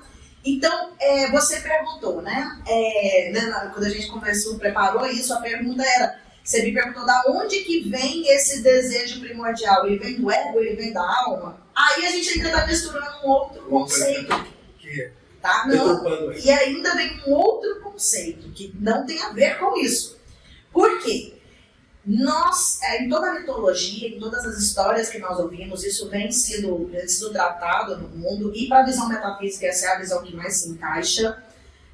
O ser humano, ele é tripartite, ele é tripartido. Ele é um ser dotado de carne, matéria, alma e espírito. Isso é a visão tradicional do homem, do ser humano. Nós não estamos falando do ser divino, da consciência divina que existe em nós. Nós não estamos falando de nada de quem é muito ligado à espiritualidade compreende, tá? Simples e básico é a visão do homem. A visão espiritualista, para ela é muito difícil compreender isso, porque para a visão espiritualista eu tenho o corpo e a minha alma, e quando eu separo a alma do corpo não me sobra mais nada, então não coube a alma mais aí. Por isso que muitos estudos, muitos textos dizem que a alma e o espírito é a mesma coisa, outros falam que não, e eles explicam direitinho, assim, que nessa visão tripartite, essa visão tripartida da coisa a alma é a fagulha de vida. Para esta visão, tá? Tripartida, ela é a fagulha da vida. Ela é o que liga o meu ser espiritual ao meu corpo, tá? Então, a alma é o meu processo consciente. É o meu processo de escolhas. É o meu processo de aprendizado. É a minha consciência, essa minha, da Débora, desse corpo material aqui, ó. Já o espiritual, o espírito é a consciência que vem e toma conta disso. Então a alma e o ego são a mesma coisa. Uau. Compreende? Que bonito. Então o ego, na verdade, para essas traduções, ela é basicamente a mesma coisa. Porque é a minha parte consciente, a parte que equilibra, a parte que faz escolhas, a parte que raciocina, certo? Então quando você me pergunta, agora eu vou consertar a sua pergunta então, da onde que esses desejos vêm? E que eu tava doida pra falar sobre isso é que aí as pessoas pensam, então meu desejo vem do meu ego? Que horror! Vem, querido, porque só o seu ego está apto para desejar algo. Inclusive na visão tripartite, na visão tridimensional, na visão né, na visão dessa visão dividida em três, que eu não gosto, né? Porque a gente não divide tudo apenas assim, mas isso é só pra gente poder estudar. Toda categorização foi feita só para que pudéssemos estudar, então, porque é da nossa mania categorizarmos as coisas. Sabe, separando para conseguir entender mais fácil. Compreender as coisas. Explicar Deus, aí tem o santo de não sei o quê, o santo de não sei o quê. Nosso, isso é assim que a gente aprende. Então, assim, da onde vem o nosso desejo? Nessa visão do homem, o espírito não tem desejo. O espírito, ele é além disso tudo. Eu não tenho vontade de nada. Eu já sou tudo, eu já faço tudo, já sou capaz de tudo, já sou... E aí cada filosofia religiosa vai explicar de uma maneira. Mas, então, o espírito nada deseja. O espírito vem vivenciar. Ele nada deseja. Então, sempre o seu desejo vai vir do seu ego. Sempre. O desejo é a sua experiência humana. Ele vem dali. Se distanciar disso é abrir mão desses desejos. E isso é impossível para a nossa vida. Isso é impossível para a nossa vivência, para a nossa experiência aqui. Então, essas filosofias, principalmente a oriental ali, né, se eu não me engano, o hinduísmo eu tenho certeza, mas o budismo fala muito sobre isso, você se despir do ego. Né? O futuro da evolução espiritualista é você estar despida disso. Isso não é ruim, não. De fato, é porque a jornada espiritual é você passar por esse oceano, que seria a nossa alma. O nosso oceano de desafios. Se despir do ego para estas filosofias não é se despir do ego da psique de Freud. Tá? Não é se despir disso, porque isso é impossível. Seria despedir de uma parte sua. Você para de viver em sociedade, seria despedir de si mesmo. Seria largar de si mesmo. Eu não sou só instinto, em hipótese alguma, senão eu não sou humana. Eu sou bicho. E se for uma pessoa evoluir, digamos assim, aumentar seu campo vibracional, ela não tem que se despedir do ego, porque o ego faz parte dela, o que você acha que impede as pessoas no seu caminho de despertar? Elas não se conhecem. Elas não se conhecem. Elas aterrorizam tudo que elas aprenderam que devia ser demonizado, que devia ser trancafiado, enjaulado, o que é ruim e o que é bom. Só existem dois conceitos. Elas travam o que elas não deviam estar fazendo, elas aprendem que isso daqui que eu faço não é legal, que eu não sei fazer outra coisa, então as pessoas não estão nem um pouco afim de se olhar. O que impede a gente de despertar é porque a gente tem a tendência a querer refutar, endemonizar as coisas. E quando, é uma frase de para-choque de caminhão minha, essa devia estar no meu caminhão, é que eu falo em todas as minhas sessões, em todas as minhas aulas, você vai ver essa frase minha. Que como você vai vivenciar tudo isso se você guardou dentro de um baú lá no porão tudo que diz quem é você? E tudo que eu guardo dentro de baú no porão, o que vira? Vira assombração. Vira demôniozinhos. Vira assombração. Pra mim isso foi uma coisa que aconteceu comigo justamente no momento que a gente se conheceu, onde eu tinha guardado absolutamente tudo que eu podia guardar do que era eu. Sabe? Tipo, eu vivia em relações onde para eu ter relações eu precisava me diminuir, me encaixar, porque eu já decidi que eu não me encaixava em nenhum lugar. Então eu pegava tudo que realmente representava eu e transformava na versão perfeita para aquela pessoa. Eu me encaixava no que eu achava que seria perfeito para aquela pessoa.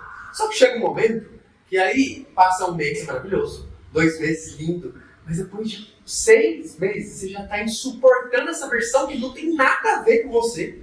E a pessoa começa a conhecer o que é você, com problemas normais, com coisas normais, reage normal, com tudo. E a pessoa fala, mas não foi você que eu conheci que era outra pessoa, mas aquela pessoa agora não, é a versão que eu queria pra te agradar.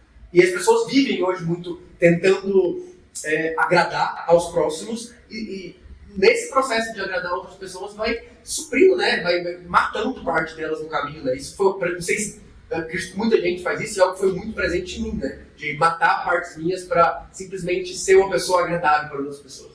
Eu vou um pouco mais além. Pelo menos assim, tudo que eu pego, né?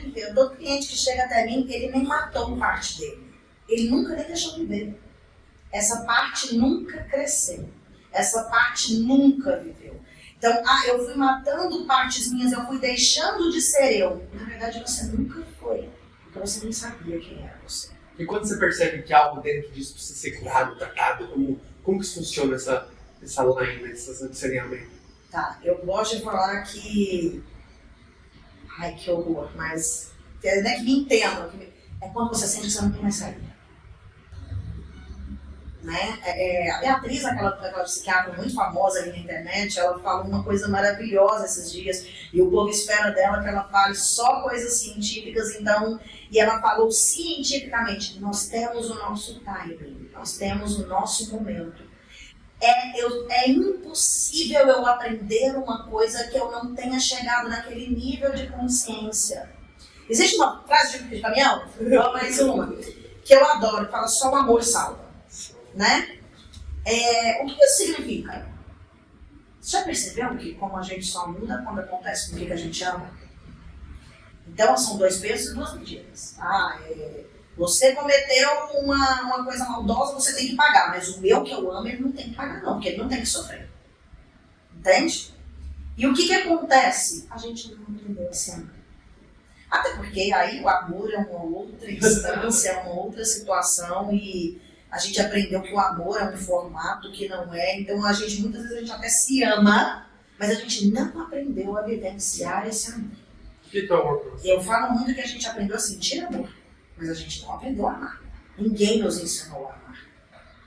Inclusive, o que é o amor para mim? Ele é Deus. Ele é a nossa... Se existisse um propósito na vida, se de fato existe um propósito para cada espírito que está aí, o propósito é amar. Porque é a frequência energética maior, é o sentimento, é a emoção que move tudo, com uma das maiores frequências energéticas já medidas. O amor, ele é o que movimenta tudo isso. E quando eu me perco e eu não sei me amar, eu não sei exercitar esse amor sobre mim, porque eu nem me conheço, por que eu vou amar quando eu me conheço? É muito fácil de eu só querer me adequar, porque, como nós falamos ali no início de tudo, a necessidade principal do ser humano é pertencer. totalmente. É parte do nosso DNA, né? É parte, o ser humano foi forjado ao redor de uma fogueira, né? O ser humano foi forjado criando essas aglomerações de pessoas onde ele conversava, ele trocava ideia, falava sobre a vida, sobre a caça que eu fiz, sobre... Né? A gente foi forjado pertencendo a uma comunidade, então acho que é bem forte. Porque nós não vivemos fora da sociedade. Eu acho que junto da gente só o passarinho, né? A girafinha quando nasce, lá no meio da África, a mamãe girafa para a girafinha sai com as perninhas tortas e ela vai direto para a pasteta da mãe para mamar. O elefantinho vai com aquelas perninhas, até saber andar direito, equilibrando a tromba e vai. O bebê não. O bebê, se alguém não come o bebê, não tem morre de fome. Nós necessitamos por natureza, não é só por filosofia, não é só uma questão sociológica. E a questão sociológica tem um peso imenso, porque foi assim que nós revigoramos. É assim que estamos vivos há tantos mil anos. Tá? E como que você acha que as redes sociais hoje atrapalham esse processo de formação de sociedade, ou você acha que não? Acho que atrapalha muito, sim. Primeiro, porque se ninguém nos ensinou a ser diferente, a gente entra nesse looping eterno de comparação. É muito fácil eu só ver, através das minhas feridas, através do meu óculos, através dos meus sistemas, através dos meus padrões, através daquilo que eu só sei ver daquele jeito, eu vejo só o final da pessoa. É por isso que a gente é apaixonado pela jornada do herói. É por isso que a jornada do herói vende tanto no marketing.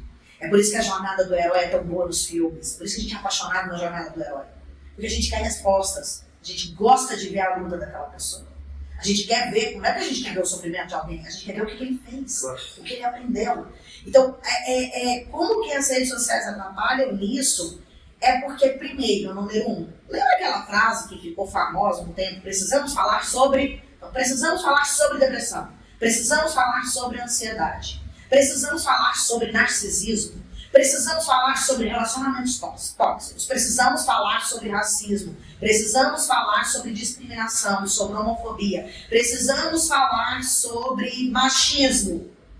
Só que o que acontece? Né? O algoritmo das redes sociais, ele te entrega o que você consome e ele não vai além. E sabe exatamente o horário, né? Para amanhã, essa pessoa gosta de ver isso, então vou colocar uma coisa aqui. À tarde, ela tá mais assim, então eu vou colocar aqui. Essa pessoa à noite, ela tá meio depressiva hoje. Coisa da... Ela não precisa sobre isso, ela tá falando sobre isso. Então o meu problema não é sobre as redes sociais em si. É sobre o que movimenta as redes sociais. E no mundo de algoritmos, o algoritmo ele é magnânimo, ele é esplêndido de te entregar o que você deseja, mas ele só te entrega aquilo e nada mais. Então ele compactua com o seu padrão de visão. Ele não te oferece um outro viés, ele não te oferece um outro ângulo. Para isso eu vou ter que pesquisar. Só que o ser humano não pesquisa. É verdade. O único... Tesão pelo conhecimento dói. A única rede social que é educadinha minha é o YouTube. O YouTube meu mostra muito, que é o que eu mais consumo também. Aí você vai pro meu Instagram, gente. Nossa, dá até vergonha. E aí o que acontece quando eu falei sobre precisamos falar? Precisamos falar? Sim, precisamos falar. Porque é através do debate e não da discussão que a gente abre a nossa mente. Só que, meu amigo, quem não está disposto a abrir a mente vai continuar vendo mais do mesmo, vai continuar vendo as opiniões mais do mesmo, vai continuar vendo aquilo tudo muito limitado. E aí o que acontece? Tudo que a gente foca, a gente expande. É verdade. Então, eu teve um episódio muito engraçado, eu fui autorizada, tá? Me autorizaram a falar sobre isso. O último cliente que veio até mim, ele chegou falando assim, ele nem me conhecia, e ele chegou falando assim, eu passei, nossa, Débora, porque eu estou observando que eu estou tendo crises de ansiedade, e eu perco ar, e de repente ele começou a falar tantos termos técnicos, que a minha primeira pergunta foi, você já foi para um psiquiatra? Ele, não. Ah, tá, você vai no psicólogo? Não. Tá, então quem ao seu redor tem ansiedade? Ou melhor, quem ao seu redor tem um transtorno de ansiedade generalizada, porque a ansiedade todos temos, é uma emoção natural do ser humano. Então, quem ao seu redor está vivenciando, está lutando contra isso? Porque você está falando termos que vieram muito de quem está passando por isso. A pessoa vem com muito, e isso me dá gatilhos, e a minha bateria social acabou. Eu falei, quem que é ao seu redor? Por que você está consumindo só esse tipo de conteúdo? Então, não, a pessoa não estava com quadro de transtorno de ansiedade. A pessoa estava passando por um luto, a pessoa estava triste. E esse é um assunto para um outro momento, como a gente nega as nossas emoções. Mas então, tudo que a gente foca expande. Eu começo a vivenciar aquilo e o que acontece? Eu aprendo aquilo. E os padrões também, né? Viram novos padrões. De repente, tá lá a pessoa tendo ataque respiratório, vomitando, tendo piriri, suando, todos os sintomas horrorosos de uma crise de ansiedade. Significa que ela não tem, em hipótese alguma, vou deixar isso muito claro aqui, eu não sou o tipo de profissional que nega diagnóstico. Eu não nego diagnóstico. Eu acho, como exímio TDAH e como profissional do comportamento humano, temos que estudar sobre as coisas. Temos. Mas a gente está falando sobre o mal das redes sociais. É o que você mais percebe, por exemplo. As pessoas vêm me procurar muito para a questão dos relacionamentos. E elas já vêm assim. Eu tô com um narcisista. E eu falo, calma. Narcisista, a síndrome narcísica é um diagnóstico. Vamos com calma, existe um modus operandi. Nem todo mundo é narcisista. Mas sabe o que essa pessoa só pensa nela? Ela é egoísta. Que essa pessoa ela estraga todos os dias, tá? Porque ela tá passando por uma ferida tal. Não significa que por ela ter alguns sintomas, né? Alguns comportamentos padrões, disso é que ela é aquele diagnóstico, ela só é tóxica. E agora, vamos lá sobre toxicidade, querido. Você pode ser tóxico. Nós somos tóxicos o tempo todo. Uma menina muito sentimental, uma menina muito emocional. Eu sou muito emocional. Uma menina muito emocional, perto de um rapaz mais racional, mais prático, ela vai ser tóxica para ele. E ele vai ser tóxico para ela. Porque estão em falta. A toxicidade mora na falta, na ausência, no que causa ruptura, no que causa atrito, no que causa embate. Então, o que eu quero dizer? É que, para mim, o que acontece com as redes sociais? As pessoas têm acesso a informações diversas, elas não sabem como procurar de verdade, elas não sabem interpretar isso. Então, por exemplo, às vezes tem uma pessoa que eu admiro demais, a pessoa fala aquilo, ela se torna meu messias. Aí tudo que ela fala é razão, mas as pessoas não sabem filtrar. É igual o diagnóstico com TDAH por TikTok, né? Pelo TikTok, né? Porque eu sou desligada. Nossa, não. Nossa, eu sou muito esquecido. Eu sou muito desatento. Então, assim, o que eu acho que é o perigo das redes sociais para essa questão do autoconhecimento é porque todo mundo vai só aprendendo conceitos, se autodiagnosticando e hiperfocando em coisas, expandindo coisas que não necessariamente precisava estar vivendo, entende? Que não necessariamente é por aquilo. Eu, por exemplo, já tive momentos onde eu não sabia. Eu não sabia o que era TDAH, já tinha sido entendido como disléxico quando eu era criança. Não, sem dislexia, porque eu escrevi errado, tive um problema quando eu era criança, que eu era canhoto e o povo me colocou para escrever com a mão direita na minha escola, falando que você canhoto era errado. Então, somou muitas coisas para eu falar que eu tinha dislexia. E aí, quando eu fazia ensino médio, eu não sabia escrever direito, eu sou médico. Eu era uma pessoa que sempre tive um pensamento crítico e um pensamento, notas muito boas, um pensamento crítico muito bom, sabia escrever muito bem. E chegou no ensino médio, apesar de eu ter construção de texto muito boa, minha ortografia era horrível, não sabia escrever por quê. Porque tudo que aconteceu, da forma que eu aprendi, somado com o diagnóstico muito depois disso, de TDAH, eu só fui criando padrões limitantes. Até que quando eu cheguei no segundo ano do ensino médio, eu precisava fazer o vestibular, eu falei, mano, eu preciso começar não. Eu lia tanto, porque eu tirei uma nota muito boa na redação. Porque eu já tinha muita bagagem de construir textos, mas eu não tinha ortografia. E aí eu vejo pessoas que acham que são algo simplesmente porque viu um videozinho que fala, nossa, eu acordo cansada, não, então eu tenho depressão, sabe? Tipo, calma, relaxa, busca alguém, busca um médico. Hoje em dia é tão fácil buscar pessoas que te podem ajudar, né, que te podem encaminhar para processos terapêuticos de entendimento pessoal, de autoconhecimento, né?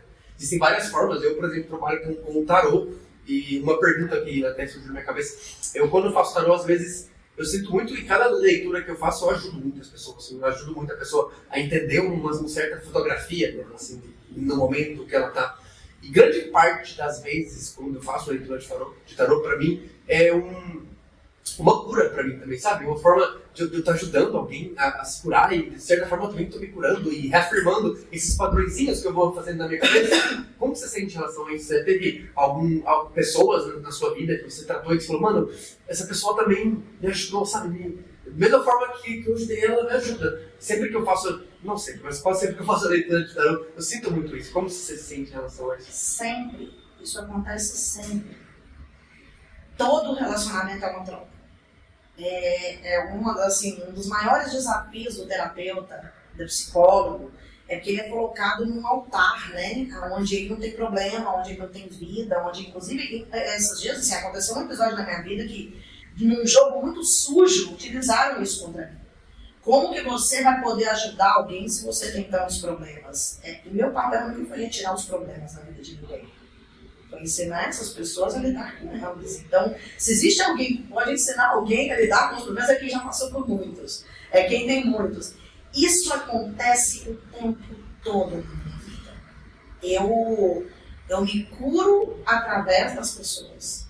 Eu aprendo o tempo todo, e isso vai de valores tanto emocionais, quanto sociais, quanto vivências de vida que eu vivi a minha própria experiência, eu vivi numa bolha. Eu sou, primeiro, uma mulher branca, classe média, de Goiânia, um buraco no meio do centro do Brasil, de um único país, e assim, foi só fazendo assim, show! Né? Eu vivi a minha bolha. Como eu vou ter noção das outras vivências, das outras situações apenas através da teoria? Então, é todo o tempo que as pessoas me ensinam muito. Tem sessões que inclusive, assim, um dos motivos de eu ter me distanciado da psicologia é porque essa ideia do profissional distante de você não é algo que acontece para mim. Isso é impossível. Então, tem sessões que eu choro sem parar junto com a pessoa. Tem sessões em que a pessoa está me contando uma história dela e eu fico assim, meu Deus, que lição de vida. Que lição de vida. Tem sessões que, às vezes, a pessoa não está necessariamente me falando nada novo. Eu não estou assim, nossa, eu não aprendi nada novo com isso, mas eu sei que naquele momento, ressoou diferente. Me lembrou de uma coisa. Pode parar. Tchau. Não tem problema não. Tchau.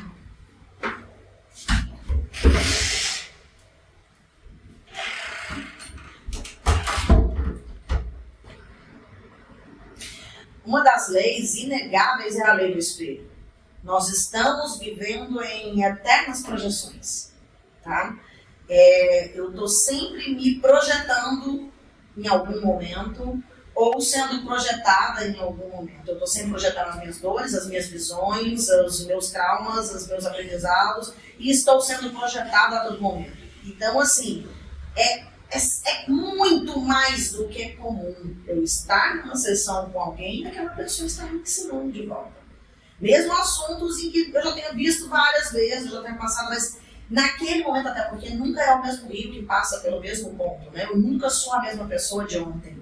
Então, naquela outra instância, aquela teoria que eu já sabia, aquele aprendizado, aquele conhecimento que eu já sabia, tem uma virada num determinado momento que eu estava precisando. Então, o tempo todo é uma troca, isso é impossível, não existe relação sem troca. É verdade, eu acho isso é muito forte nas leituras de tarô, isso é muito forte na minha vida, assim, eu vejo muito a minha vida por esse viés onde todas as pessoas me podem ensinar alguma coisa.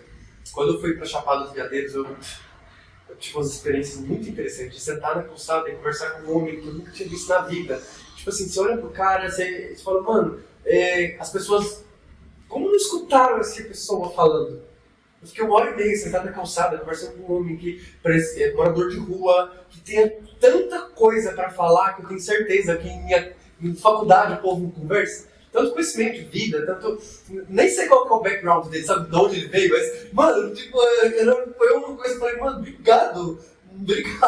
Aí a gente sentou depois de comer, ou não sei o que, foi uma experiência muito interessante. Eu tava com um amigo e ele ficou falando, por que você vai falar com isso? Eu falei, ué, porque eu tô afim, gente. Eu gosto, a gente tinha acabado de sair do negócio de meditação e tal, conversando com todo mundo. Aí eu falei, por que eu posso conversar com todo mundo? Todo mundo tem uma coisa pra ensinar. Todo mundo tem uma coisa que você pode aprender. E todo mundo eu sempre vejo pessoas assim, que a pessoa sempre tem alguma coisa pra ensinar pra mim. Sempre.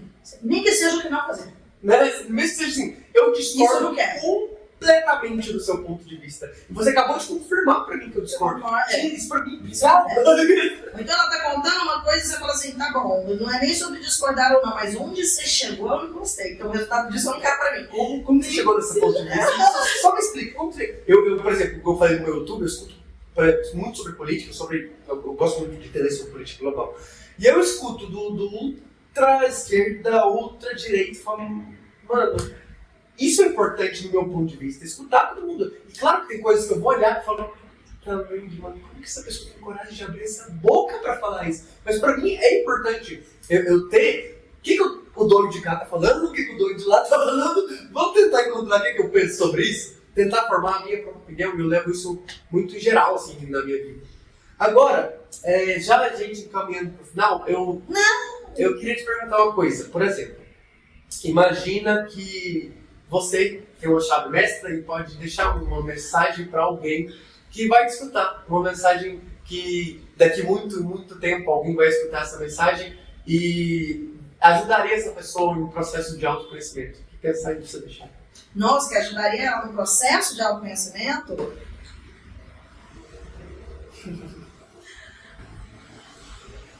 Nossa, essa é forte pra mim. Até porque a rainha das frases de para-choque tem várias. Por isso que eu perguntei essa pergunta. Porque eu acho que você tem umas maravilhosas que eu falo, gente, Gente, mas as coisas não viraram de nada à toa, né? Cara, bem, talvez se você me perguntasse isso em outro momento, a frase seria outra, até porque isso acontece muito, inclusive acontece muito no processo terapêutico. É impressionante como, porque ao meu redor existe um tema, assim, normalmente assim, esse mês o tema tem sido sobre isso, parece que todo mundo está buscando o mesmo assunto, parece, então assim, no momento, no presente, se tem uma chave, porque se você me perguntasse só um mês, eu ia falar, decida você pela sua vida, sabe? Eu ia falar alguma coisa desse tipo. Já teve momentos que eu ia falar, para de ser chato, sabe? Para de ser chato, você é chato. Não. Você é chato, você é rígido. Eu ia ter momentos que eu ia fazer isso. Nesse momento anda muito latente para mim sobre a gente se recolher na nossa significância. A gente, não é sobre você tem que ser humilde, até porque o conceito de humilde das pessoas é outro também, mas se recolher a sua insignificância é sobre você, pelo amor de Deus, você precisa saber que você não tem a palavra final, que a sua crença não é a final, que o seu valor não é o mais correto, o que você considera bem e errado, bem e mal, certo e errado, não é algo seu. Você recolher a sua insignificância não é sobre você se colocar pequeno. Não, você é grande, mas você precisa entender que você é o protagonista do seu mundo. Inclusive, você precisa puxar esse protagonismo. Você precisa disso para fazer o filme da sua própria vida, mas você é o protagonista do seu. No outro, o protagonismo é do outro. Como eu te falei, como eu pego muitas pessoas que vêm na questão dos relacionamentos, eu falo muito para as pessoas assim, entende como você está aqui agora, falando sobre o seu ângulo e o dele? E que, inclusive, quando a gente entra com a parte, né, da espiritualidade aí no meio, ele também tem a jornada dele, então você também está sendo um aprendizado para ele, você também está tendo que... Bom, como eu trato, né, de terapias energéticas, muito se fala sobre a atração, né? E quando eles me perguntam, mas Débora, eu estou atraindo isso, isso e aquilo, eu falo, você lembra que ele está me atraindo isso, tá? Você está na mesma que dele. Essa eu gostei mais. Lembra que a gente tá... Você lembra que você também está sendo atraído pelas coisas, tá bom? Então eu falo sobre você se recolher e entender que tudo é muito maior. Eu não sei se eu estou chegando aos meus 40 anos, eu não sei se é porque eu estou num momento da minha jornada em que eu fui muito mais além disso, mas é aquele famoso, eu só sei que eu nada sei. Então, só vai viver? Vai viver sua vida. Vai viver sua vida? Vai viver sua vida, Gabriel, sabe? Eu acho que é bem isso. Você ser o personagem principal da sua história, quer dizer que você é um personagem secundário na vida de muita gente. Então, por que fazer a vida dessas outras pessoas que são personagens principais da delas uma coisa ruim, né? Por que você não pode? Você, né, vai viver a sua vida, né? Vai viver a sua vida, se preocupa com você, a sua régua média é você, o que você aceita ou deixa de aceitar é sobre você. E é isso. Agora, você falou sobre como isso atrapalha o despertar. Até essa mesma fala, para quem não está disposto, vai atrapalhar, porque ela vai falar que ela não precisa de nada disso, entendeu? Então ela não precisa. Eu falo que eu só trato o que precisa. A gente só conserta o que está errado. A gente só melhora o que pode ser melhorado. Eu só ofereço o que eu tenho. Então é exatamente sobre isso. Tem pessoas que nunca vão vir. E para essas pessoas nunca vai ser necessário. E essas pessoas também vão colher frutos. Se fosse assim, seria muito taxado em pedra. Quer dizer, então só a pessoa boa fica rica, só a pessoa boa conquista as coisas, só a pessoa bondosa conquista as coisas. Só e não é nada disso. É por isso que eu entendi que existe algo muito mais além do que só o nosso comportamento e do que só a espiritualidade, do que só o campo energético, como isso tudo é uma união. Então, assim, essas pessoas vão viver a vida dela e vão chegar lá no final da vida delas e vão ter conquistado as próprias coisas e vão estar na própria jornada do mesmo jeito. E elas foram o personagem principal da vida delas. Pena que, se de repente, esse personagem podia ter sido muito mais interessante. Mas é a vida. Esse enredo poderia ter sido melhor, ele não despertou interesse, mas beleza, na sua vida. Pedro, acontece uma coisa muito interessante comigo, isso é assim, diário. Eu vou daqui na padaria, eu vou dali ao parque, eu vou daqui pro trabalho, eu olho e falo, você já olhou o redor? Tipo, olha, só hoje onde a gente está. A gente está num prédio de 14 andares, 4 apartamentos por andar, eu conheço metade das pessoas que estão aqui. Logo ali a gente tem mais 2 prédios, cada um com 15 andares, com 4 apartamentos por andar.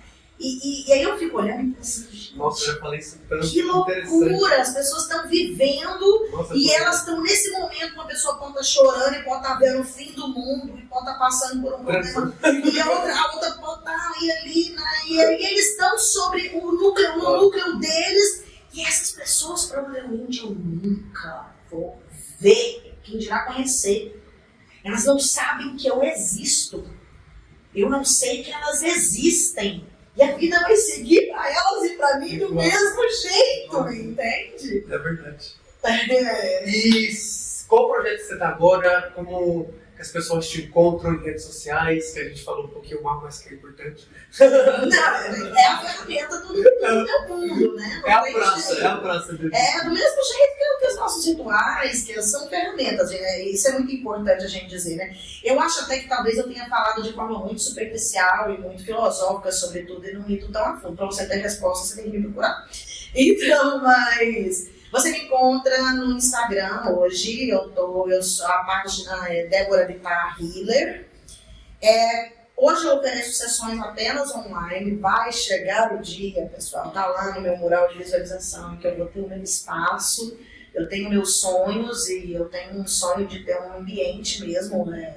Hoje é muito configurado com a ideia de um spa, assim, mas é um refúgio mesmo para as almas buscadoras, para os trabalhadores da luz. Hoje eu tenho essa sessão só online. Eu tenho alguns projetos, eu trabalho com sessão individual, em que eu já falo logo, realmente, você vai me ver vendendo para você pacote, porque eu já sofri muito com a pessoa vindo até mim e ela quer uma sessão, de repente ela nunca mais aparece e ela diz, Débora não resolveu nada. Claro! Porque, pelo amor de Deus, você tem 30 anos na sua cara, você não se conheceu em 30 anos, vai ser uma hora, meu irmão. Mas, então eu trabalho com as sessões de psicoterapia, com sessões, e nesse pacote a gente envolve tratamentos energéticos, a gente envolve um trabalho um pouco mais complexo. Eu tenho mentorias, mas hoje o carro-chefe do meu trabalho é o Programa Desperta. O Programa Desperta está sendo reformulado, inclusive a gente já vai fazer a 3ª edição da reformulação dele, que é o Reset, que sou eu em parceria com a Samira Ayub, mas O formato é a mesma coisa, só tem uma inclusão a mais de um outro sentido. Mas só tem a cerejinha do bolo. Que o meu programa é exatamente um programa de 21 dias de tratamento energético. Para quê? Para quê? Para quê? É para eu te ajudar. Eu falo que o programa Desperta, ele é a boletinha, ele é que todo mundo abomina. Muletas, né? Qual o problema? Ele é um empurrão daquela cadeira de roda quando você não está conseguindo andar. Ele é, durante 21 dias, eu estou limpando o seu campo, eu estou elevando a sua vibração enquanto você está no seu processo de conscientização. Por quê? Pedro, você perguntou, uma das suas primeiras perguntas é quando que a pessoa está nesse despertar? Acontece um evento muito tradicional dentro da psicologia, das terapias de desenvolvimento humano, do trabalho emocional, que é eu vou indo muito para dentro, eu vou trabalhando muito as minhas sombras, eu vou descobrindo um monte de coisa, eu acesso coisas que de repente já estavam ali, sabe? Guardadas no fundinho do meu cérebro, que eu já não estava mais precisando lidar com aquilo. E aquilo se torna tão doloroso quanto real, quanto foi um dia. E é muito comum nesse momento as pessoas evadirem, as pessoas saírem do processo terapêutico, porque elas caem. Isso, inclusive, é tido na psicologia como assim, de intenso controle, de muita conversa, porque as pessoas têm medo de buscar o tratamento. Porque elas acreditam que vai doer, eu vou sofrer, porque a gente escuta só o quê? Acabei de voltar no psicólogo, eu chorei tanto. Nossa, que psicólogo com um triplex na minha cabeça. Então, sempre parece que é muito desafiador, sempre parece. O Desperta e o meu trabalho, ele vem como um facilitador desse processo. Eu, de fato, não acredito que precisa ser tão doloroso. É doloroso, mas não precisa ser. Pode ser mais fácil. E... A cura pode ser leve. A cura pode ser leve. A cura pode ser leve. E você, principalmente, que é um dos fundamentos do meu trabalho, é sobre retomar a paixão pela vida. E aí entra a parte em que eu falo que a vida sem magia é sem graça demais. É mesmo. É bem sem graça, muito cinza. A vida sem magia é muito cinza. E nessa onda, né, de desenvolvimento de mentalidade, onde eu só desenvolvo mentalidade, eu estou criando um exército de robôs que só fazem o que eu tenho que fazer para dar certo, eu tenho que fazer para conquistar isso, para conquistar aquilo, mas não necessariamente eu vou estar trabalhando as partes que eu estou escondendo. E elas vão surgir uma hora. Quando o processo do autoconhecimento, como eu disse, não é necessário só para que eu veja o que aconteceu comigo. Mas é porque eu preciso ter a consciência, é isso que vem no Desperta. É isso que vem no meu trabalho. É sobre você ter consciência de que você é muito além daquilo. Você não é só o que te foi ensinado, você não é só a dor que você viveu, você não é só o trauma que você viveu, não é só o que te aconteceu, é também. Mas existe algo muito mais além. E a gente vai enfrentar por momentos difíceis, momentos de dúvidas, momentos de angústia, e a gente vai muitas vezes se perder. Mas quando a gente se conhece de fato, não é sobre eu saber de onde veio, mas eu sei exatamente como eu sou acostumada a agir e eu posso facilitar o processo. Gratidão pelo seu trabalho, gratidão pela conversa. Amei muito. Agora vamos falar um pouco. Você falou que eu te trouxe isso. Então, como que eu te trouxe isso? Como que o meu trabalho te trouxe isso? Eu volto a pergunta para você. Como que o meu trabalho te auxiliou no processo de autodescobrimento, de autodescoberta e de despertar? Uau, para mim foi como... Eu estava num momento onde eu só via os meus defeitos. Eu não conseguia ver absolutamente nada de bom que eu tinha. Todo mundo que estava ao meu redor conseguia ver um montão de coisas boas e bonitas que eu tinha dentro de mim, mas eu não conseguia ver nenhum. Para mim, eu só era a pessoa traumatizada, que incomodou a família por toda a infância, que era doente e que tudo que fazia não era bom o suficiente. É assim que eu vivia. Então, eu sempre me tratava mal, sempre pensava o pior possível de mim e sempre fui uma pessoa que trabalhei muito. Então, eu recorria muito à droga, a álcool, a cigarro para eu viver minha vida, baseado em trabalhar, chegar em casa, tomar álcool e dormir. Era a única forma que eu tinha para pagar. E passei um tempo, 2 anos, um ano até para corroborar, né, com a ideia de que você não valia a pena. Claro. Até porque eu já tinha um certo estereótipo sobre álcool por problemas e forma que eu vi o álcool. Então, pra mim, eu meio que usava o álcool pra confirmar que eu não gostava, sabe? E aí, te conhecer durante esse processo foi quando eu me reconectei com a escrita. Me reconectei com a parte espiritual minha que tinha sido desperta uns 3 meses antes de conhecer, através de uma conexão com outra pessoa, que é o Ica. E foi um processo muito intenso pra mim. Passou 3 meses, eu te conheci, onde eu pude alinhar. Não, só me conhecia, você me buscou, né? Pude rever, claro. Foi através de uma caixinha de perguntas no seu Instagram, totalmente aleatório. E aí você perguntou alguma coisa, eu não me lembro a pergunta, mas eu fiz um textão de 200 linhas. Você falou como que eu lembro claramente. Você perguntou, tá bom, e agora como que eu faço para fazer novos caminhos? Isso. E aí,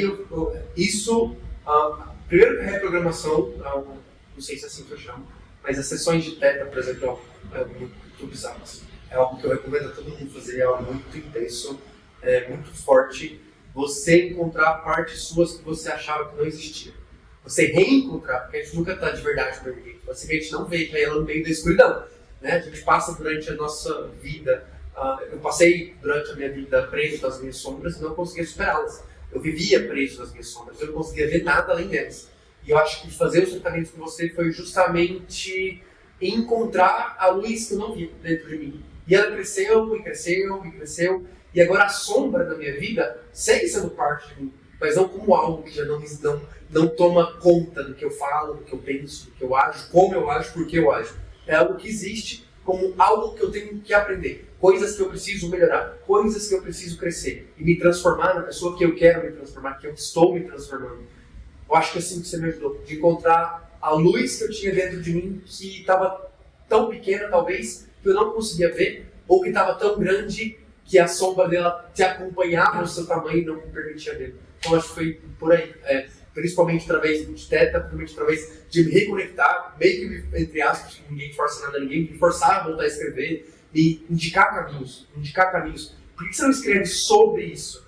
Porque eu poderia escrever sobre absolutamente qualquer coisa. Mas você teve uma estratégia onde me colocou para escrever sobre coisas que eu precisava de escrever. Acho que foi isso. Você precisava encarar, né? Claro. E aí, então eu aproveito para te falar. Engraçado, né? Se você não tivesse se comparado, você não tinha visto isso. Me compara com você. Você se comparou por muito tempo. E lembra que ali naquele momento ali, né, mais cedo aqui na nossa conversa, você falou, eu tinha que parar de me comparar. E eu falei, não, você não tinha que parar de se comparar, você tinha que parar de se punir.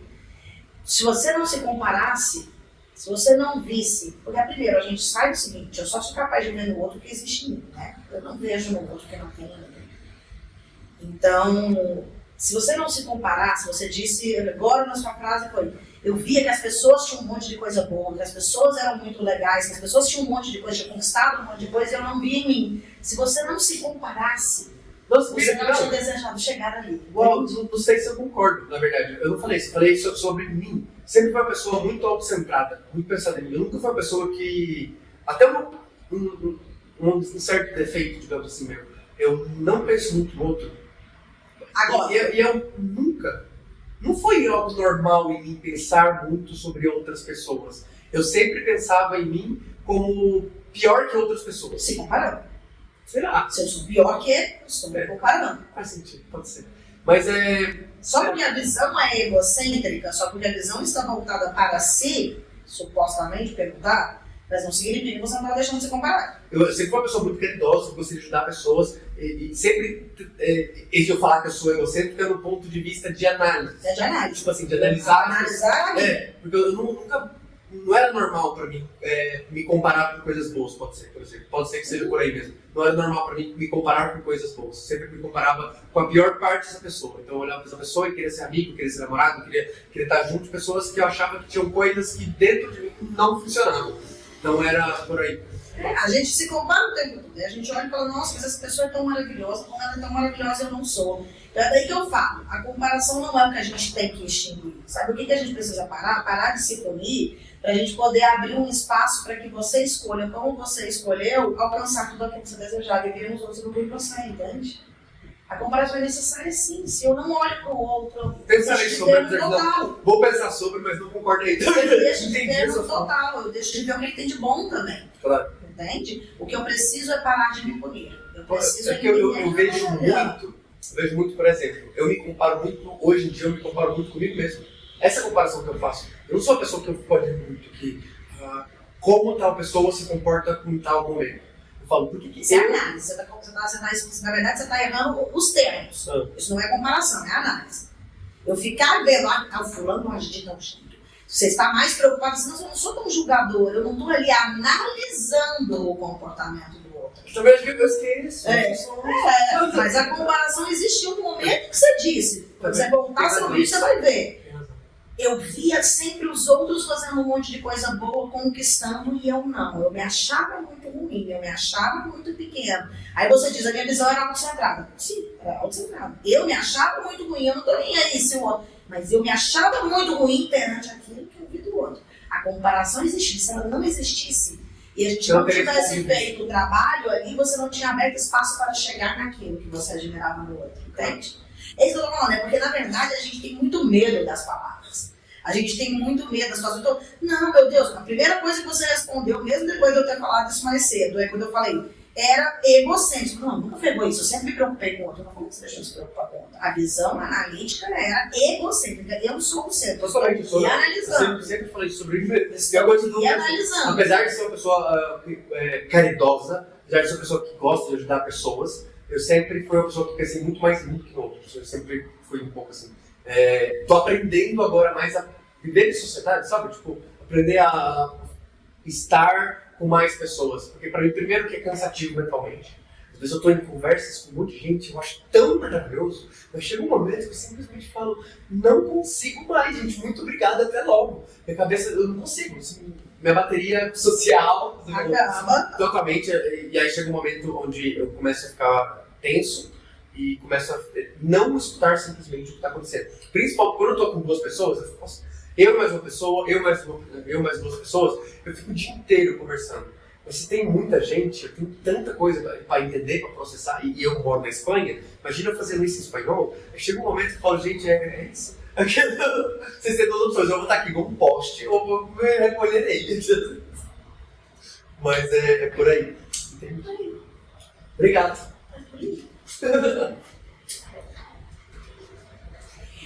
Obrigada, pessoal!